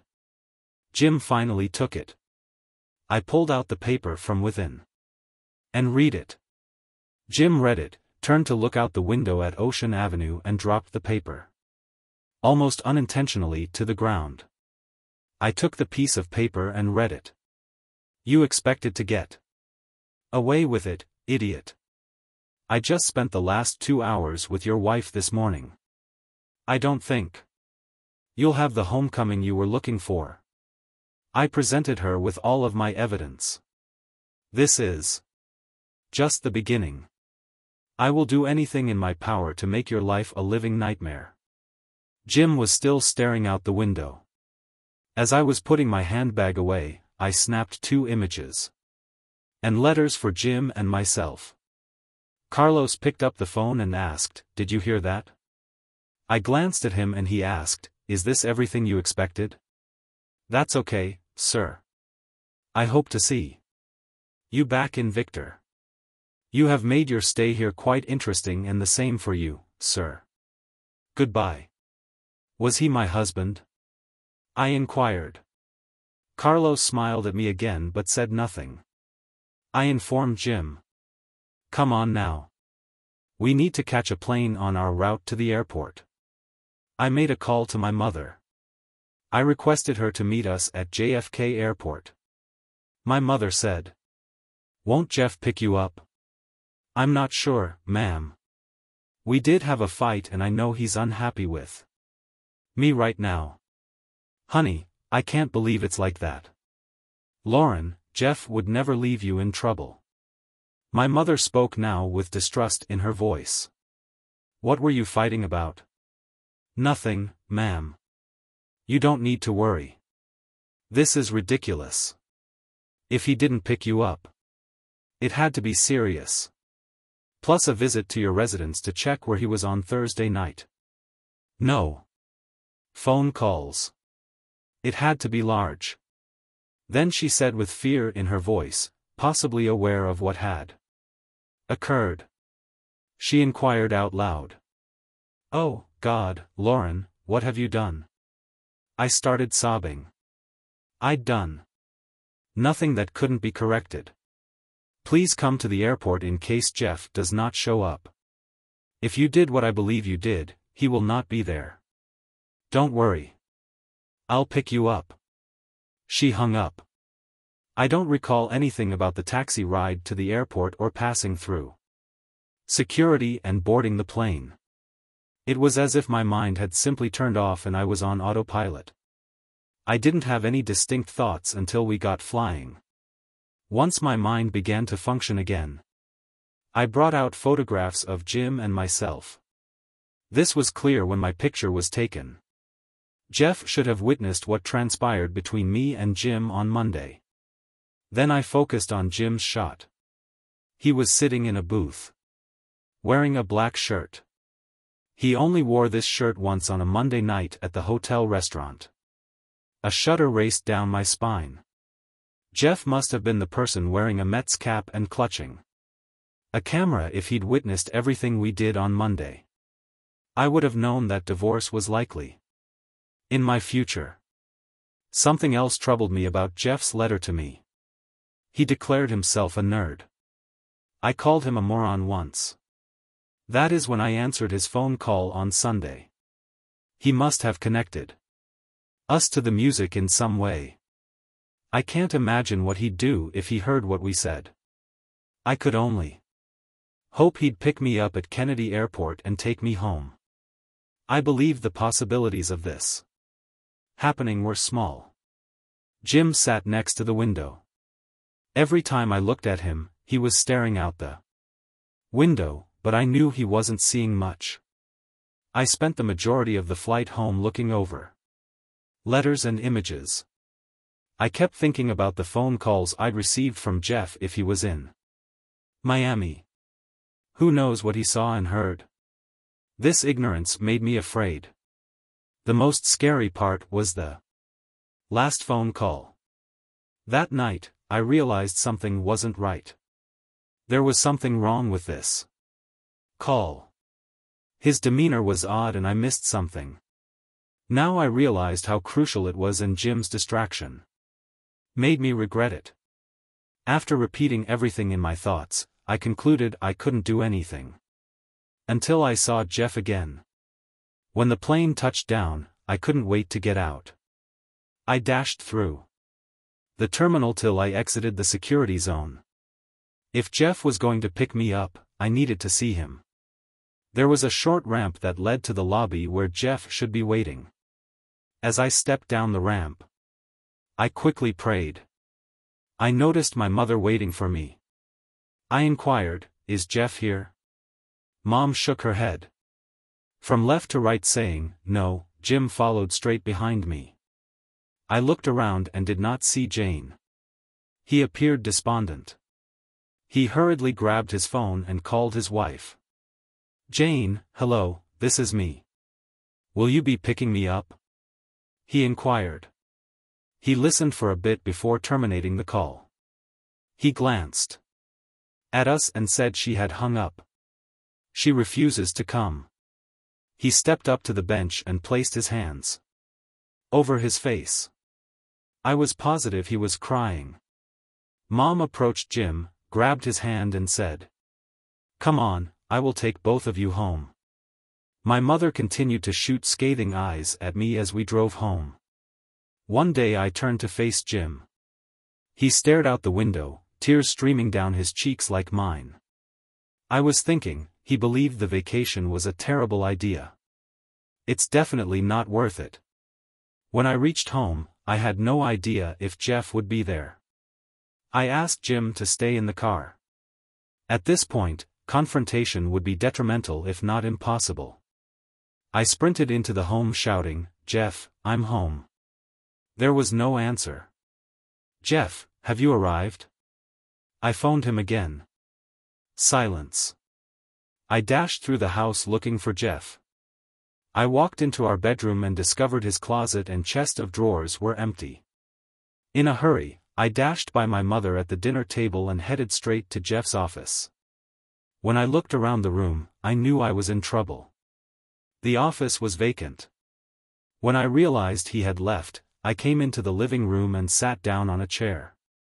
It only took a few moments for the realization that he had 4 days to plan to sink in. Removing his clothing and personal items may only be the beginning. What else has he done? Finally, I turned and stared at my mom. She was standing at the dining table holding an envelope. Mom gave me the papers. Jeff's handwritten sign simply said "Divorce Papers." She then handed me a jewelry case with paper attached to it. The letter stated that if you want to understand why, watch the DVD. Mom had already grabbed the disc from the case and walked over to the television. She turned on the TV and DVD player, then inserted a CD into the slot. She took the remote control and sat down in the new section. Jeff pretended resistance before swiftly giving in and encouraging me to choose her. Now I understand that he always provided me what I desired without difficulty before Mom could. "Start watching the DVD." Jim answered the door and inquired, "Is everything all right?" "No, Jeff isn't here. His clothing were also gone.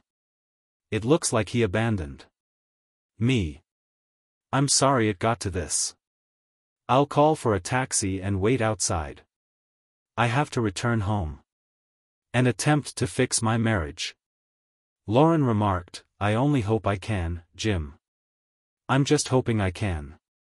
He muttered this as he walked out the door. I hoped he could do it for his children. Mom started watching the DVD after Jim had departed. I sat down next to my mom. We viewed everything he recorded on the trip. I apologized. I am sorry, Mom. I don't know how I allowed this to happen. She gave me a disgusted expression. I imagined how shocked she must be at my depravity. My heart plummeted as I considered how my mother may have felt witnessing my crime. The next scenario was the worst. I finally heard on the phone what I had missed that evening. There was no video, but Jeff must have taped his segment of the chat. Jeff asked if Lauren spends her nights alone. Then I heard a faint chat. Jeff then asked again. Lauren, are you present? You sleep alone, right? It was spoken with such hatred that I would have realized he was aware. Thanks, Jim. That's something I've never heard before. That was all I said. That is right, honey. It's true. In the following scene, a hand was seen covering the camera lens, indicating that he was removing it from the tripod. The image on the screen moved erratically. Finally, I came to a halt and looked out the sliding glass door to the balcony. It appeared to have been positioned on the table. Jeff reappeared, sat down in a chair, disassembled the microphone, and began folding the tripods, placed them in a black canvas bag. Jeff turned his head back to look into the darkness. I noticed the misery on his face.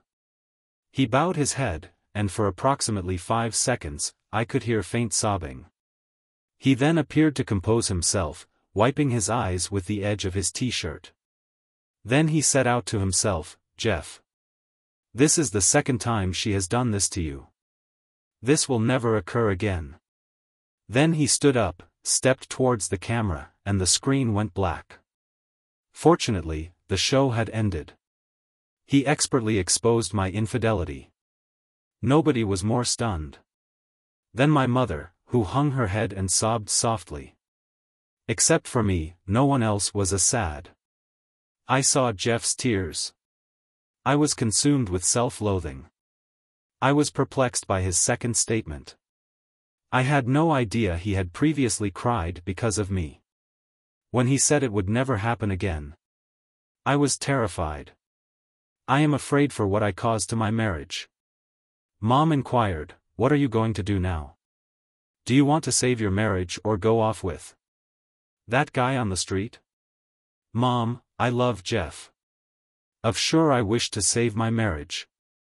I'm not going away with Jim. He has 1 wife and 2 children. He will never abandon them. He will not determine whether to save his marriage. It will not be up to you to save your marriage. It is up to your husband if you still have it. He had several days to make a decision. You've already got divorce papers on your dining table. What else did he consider of doing? If you really want to go, Jeff, you should speak with him soon and give him a strong reason to take you back. I wouldn't want to wait too long. He's already got a considerable lead. I dialed Jeff's cell phone number as soon as Mom left. He had not returned any of my phone calls and I wasn't sure he would now. I was determined to try. Surprisingly, he responded after the second call. His speech was devoid of both fury and emotion. Lauren, what exactly do you want? He inquired. Jeff, we should chat. Will you talk to me? Sure. Lauren, when would you like to start this conversation? Tomorrow. You can come at any time. Okay, Lauren, tomorrow at 2. Goodbye. Get to the point. I thought I disliked the lack of emotion in his voice. His voice sounded really icy. It seemed as if he'd made a decision and had no plans to change it.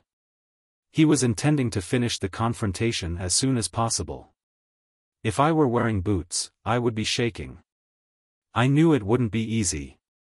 The next afternoon, I peered out the window to see his car come into the driveway. Instead, enter through the front door. He went around the side of the house and entered by the rear entrance. I dashed into the kitchen and sat down at the table set for dinner. Jeff walked through the door. I believe he was shocked to find me seated there. "Hello, Jeffrey. Thank you for meeting with me today." He nodded in answer. He sat down at the table, examined the table arrangement, and then returned to me with a questioning expression. "I suspected you would be hungry. I have prepared lunch in the refrigerator. If you wish to eat," he shook his head saying. I already ate and pushed the plate away.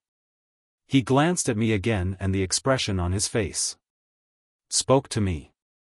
"You wanted to talk. So chat." I started, "Jeff. I'd like to say no. I need to apologize." Jeff was ready to respond, but I stopped him off. "I know what you'll say. Sorry for being caught. Or for cheating." I knew I was correct based on his expression. "Yes, I'm sorry I was caught. But not for the reasons you may expect. I regret that I began cheating in the first place. What troubles me the most is the pain on your face as a result of my idiotic acts. The realization that I created this is tearing me apart. Will you forgive me, Jeff? Even if you do, I'm not sure I'll ever be able to forgive myself." I waited for Jeff to speak, but he said nothing.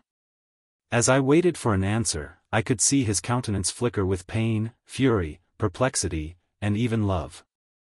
When he finally spoke, I was astonished at what he said.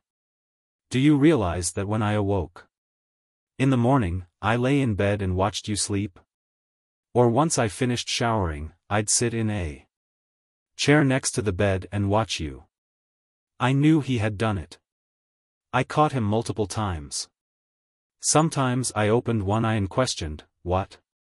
He smiled and chuckled, approaching me and kissed my forehead. "You looked so serene laying there, even lovely at least to me. I'd glance at your face. I gaze into your eyes and notice every curve of your face. How your nostrils flared and your mouth opened slightly, like if you were dreaming about me. Now I am thinking about him. I thought how fortunate I was to have you in my life. My guardian angels brought you to me to bring color and brightness to my otherwise gray existence. You snatched it from me. The color and light vanished. Since Wednesday, every morning when I wake up, I smile to myself and think how blessed I am to have you and how much I love you until I roll over to look for you and you aren't there. Then I remembered. I remember what you said. And the anguish returns. Since then, this has occurred every morning. The only difference is that each morning I love you somewhat less and the agony is not as intense. I recognize that my mother was correct. I have waited too long. Maybe if I came home on Wednesday night, I could talk to him. And possibly change anything. It appears that I am now late. He repeated what happened in his brain. And decided to divorce. This is the last thing I want to. Please, Jeff, do not make a hasty decision. I know I was horrible and do not deserve any attention, but I ask you. Give me an opportunity to make things up to you. Give me a chance to prove to you that I can be the wife you deserve. Please. Give me a second opportunity. I gazed at him hoping for a response. I noticed tears well up in his eyes and then one rolled down his cheek. I reached up and wiped a tear from his face with my thumb. I vowed you would never make me cry again, but now look at me. He commented sadly. Jeff, I heard you say on the DVD that this was the second time you cried over me. Lauren, when did I first fall in love with you? When you stepped out of your father's automobile? This is the first time I saw you. My favorite recollections are from the summer we spent together. My worst memory is of you leaving me during the harvest dance. You fooled me and abandoned me. For another person. Exactly like this moment. You left me to face scorn from Billy Barber and the rest of the football squad.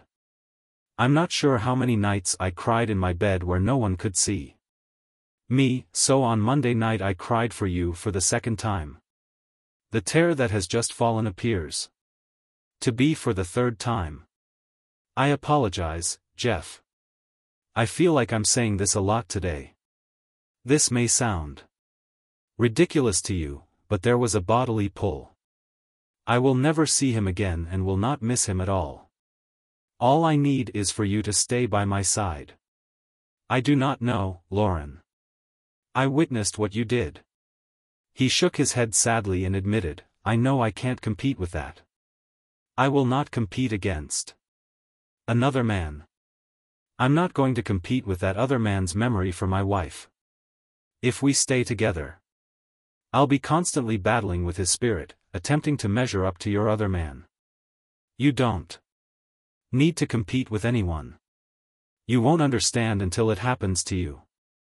Jeff shook his head sadly again and began to get up from his seat. I thought he was going to depart. I witnessed my marriage go up in smoke. I'm not sure what came over me. I sprang out of my chair, knocking it over. I ran up to Jeff and gave him a bare embrace that I wouldn't let go of. All this time, I mumbled, "Don't leave, Jeff. Please do not abandon me now." When I saw your letter at the motel, I understood what I was doing. I learned that you and my marriage are what matters. Please forgive and accept me back. He gave me a free hug and lovingly stroked my hair. After a while, he rested his hands on my shoulders and gently drew me away from him so he could look me in the eyes while speaking to me. When I thought of us in the future, I imagined the two of us together.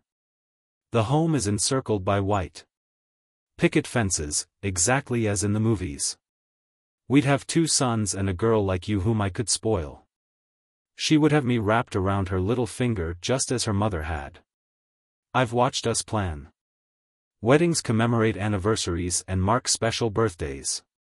I observed us grow old together and how our love helped us get through difficult times. Now I am unable to see anything. I have a huge dark hole where love once was. I can see the terrible darkness of existence without you. He stepped away, saying, I need to go. I need to do something. Do not go. We have a lot to talk about. No. I need to compose a thank you note. What letter possibly be more important than attempting to repair our marriage? And who should you address the letter to? Ron Millsap. Why? What does he have to do with it? He assisted me in leaving my unfaithful wife. He turned and walked out the door, humming a song that I later discovered was a stranger in my home. 5 years later, my wife requested me to take her car to the front of the home. We were headed to my folks' place for a Memorial Day celebration. I strolled out the back door, past a freshly constructed 10-car garage to a bluff overlooking the beach below, Long Island Sound, and the Connecticut coast. I no longer lived in a leased house on Nassau's beachfront, but rather in the ancient town, Mattoon Town, in the garage. I needed to determine which car I wanted to drive to my folks. My attention fell on garage number 5. I pressed the remote control and stepped aside as the door opened to reveal my latest acquisition. I closed the door and started the engine. I adored the sound of the powerful rebuild Ford 390 V8 engine. The automobile pulled out of the garage. I lowered the convertible top and pulled into the circular driveway in front of the house. I got out of the car and turned to face the current target of my devotion. The 1961 Ford Thunderbird convertible has bright chrome, black paint, interior and canopy. God, it was wonderful. My wife opened the door frowning. My child is in. I cannot drive with the top down. You'll need to pick it up. I mentioned it to Nina. Okay. I will put it up, but it looks much cooler with the top down. If you ever want me to ride with the top down again, you better put it up now. My mind returned to the day I first drove the car and we went for a drive with the top down and Nina lowered her top while I swiftly hit the button to raise it. Nina smiled smugly. She knew how to unleash her incredible feminine strength. I met Nina 2 months before my divorce from Lauren was finalized. Mr. Diamond, the bank's president, agreed on only one thing with his ex-wife: their adopted child from Romania. Even though they detested each other, they both adored this young daughter. The Gems established a charity to benefit Romanian orphans. I knew I was supposed to participate in a $1,000 per plate fundraiser because I had become Mr. Diamond's favorite. I was seated at his table next to his wife. There was an empty area beside me. Before I sat down, I looked at the card on the table which said "Reserved for me. Chiara Nova." As I sat down, I said hello to Mr. Diamond and gently kissed the former Mrs. Diamond on the cheek. I looked at my boss again, who had a sly smile on his face. It seemed like only seconds had passed before this beauty in black took the seat next to me.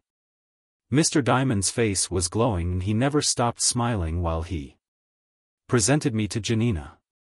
Chiara Nova, Victoria's Secret lingerie models. Nina was a Romanian orphan who served on the charity's board. That evening, Nina and I hit it off. We spoke about our lives. She told me about her horrible experiences in Romanian orphanages. I believe she nearly brought me to tears. I wanted to cuddle and protect her. She later informed me that she sensed my sensitivity and wanted to learn more about me. This evening, many single guys invited her to dance, but she refused. I did not invite her since I assumed she did not want to dance. Nina took matters into her own hands and asked me to dance. I answered, of course.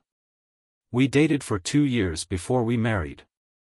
The wedding was held at Mr. Diamond's estate in Southampton, New York. I believed his wife was too young for him. He was 35 years old, not 61, but he constantly smiled. So, what do I know? We had a wonderful first year until Nina approached me and said she wanted to have a kid. I asked her if she was aware that having a baby would put her modeling career on wait for a long time. She looked me directly in the eyes and said, "The only thing I want more than anything in the world is to have a child with you." She smiled widely as she continued, "Maybe more than one." I'm sure a large smile flashed on my face when I recommended that we start trying today. We both giggled and dashed into the bedroom. A year and a half later, our son, Jeff Jr., was born. We got in the car after putting Jeff Jr. in the back seat. The only non-standard component on the T-Bird was the air conditioning unit I fitted. I knew from experience that once Nina changed her clothes, she didn't want anything to mess up her hair. She'd sooner ride a horse in 100-degree heat than have her hair tube-led. Installing air conditioning would have made things more pleasant for both of us. When we walked into my father's backyard, he was grilling burgers and sausages. I was surprised to see Lauren and her mother Cheryl sitting at the table talking to my mother. Nina carried Jeff Jr. in her arms, walked over to the table and sat. Mom hurriedly retrieved her cherished and only grandson from Nina. I approached my father and asked, "What the hell are they doing here?" My father said, "Speak quietly, your mother invited them. She and Cheryl had grown close after Frank's death. Lauren was all alone, so your mother invited her." You know, she had a difficult time getting rid of that jackass Billy Barber after you two separated. I knew she married Billy after I met Nina. I did not believe she was so foolish, so she truly cheated on me with that asshole Beckman. I felt certain he would have gotten divorced. Instead, his wife accepted him back. She has 2 children to worry about. It should matter. For a long period, I hired a private investigator to follow him. Every time he was on the verge of landing a decent job, I propagated stories about his being a lousy worker and he lost. This lasted until he or his wife realized that I must have played a role in his sequence of failures. Jane Beckman called and asked me directly if Jim's lack of job opportunities had anything to do with my vendetta. Before I could answer, she explained that it had harmed not only Jim, but also her and her 2 children. She went on to add that she thought what he did to me was terrible, but she didn't lash out at his children. I didn't tell her right away that I was involved, but I did say that I was confident that he would be able to find work more easily now. She thanked me sincerely and apologized for destroying my marriage. I have no idea what he's doing now that I let the detective go, along with all of my leftover animosity for him. It was a huge relief to be free of the luggage I was hauling. I picked up my baby from Nina and greeted Lauren and Cheryl before strolling over to the bench near the kitchen's rear entrance. A few moments later, Cheryl Shivo sat next to me and extended her arms to hug Jeff Jr. We sat quietly while she played with my 8-month-old son. Finally, she looked at me with tears in her eyes and said, "He should have been my grandson. I would be the best granny. Do you know that, Jeff?" I paid great attention to Cheryl Shivo. She has aged over the last 5 years. I knew our divorce was hard on her. She had always liked me and she was overjoyed, and Lauren and I got married. I knew it would be true, Mom. You were a wonderful mother to Lauren, and I am confident you would have made an excellent grandmother. Thank you, Jeffrey. I have missed you for the past 5 years. Congratulations on your promotion at the bank. Your father informed me that you are now in second place there. Yes, Mr. Diamond eventually resigned under some pressure from the board of directors. They promoted Howard Goldman to the top position and he brought me on as executive vice president, in charge of operations. Basically, if I can keep my nose clean after Howard leaves, I should run for president. Lauren wanted to speak with you, but she was afraid to approach. Can I tell her it's all right? Of course, Mom. I replied, 5 people have passed away. I am confident we can communicate civilly.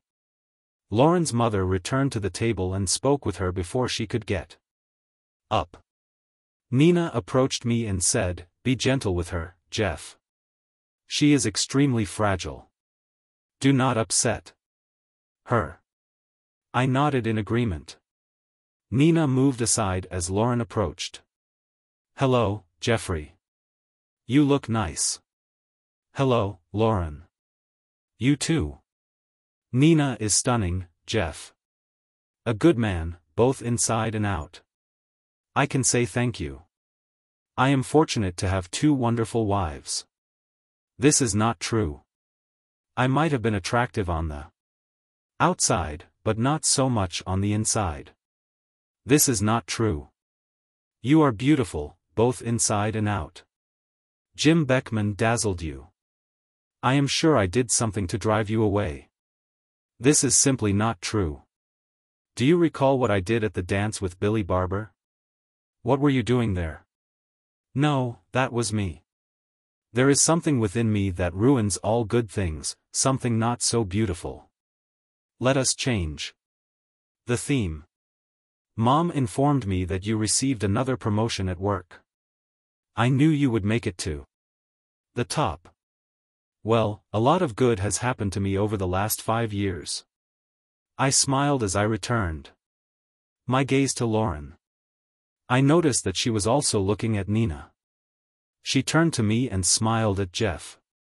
There is one thing I want to clarify from that time. 5 years ago, I did not want to go there. But she brought it up. It was a phone conversation during which I called you an idiot. I want you to know that this is the first time I've called you that. To this day, I have no idea why I did it. That was not why I began talking about that day. This was what I told Jim about you that day.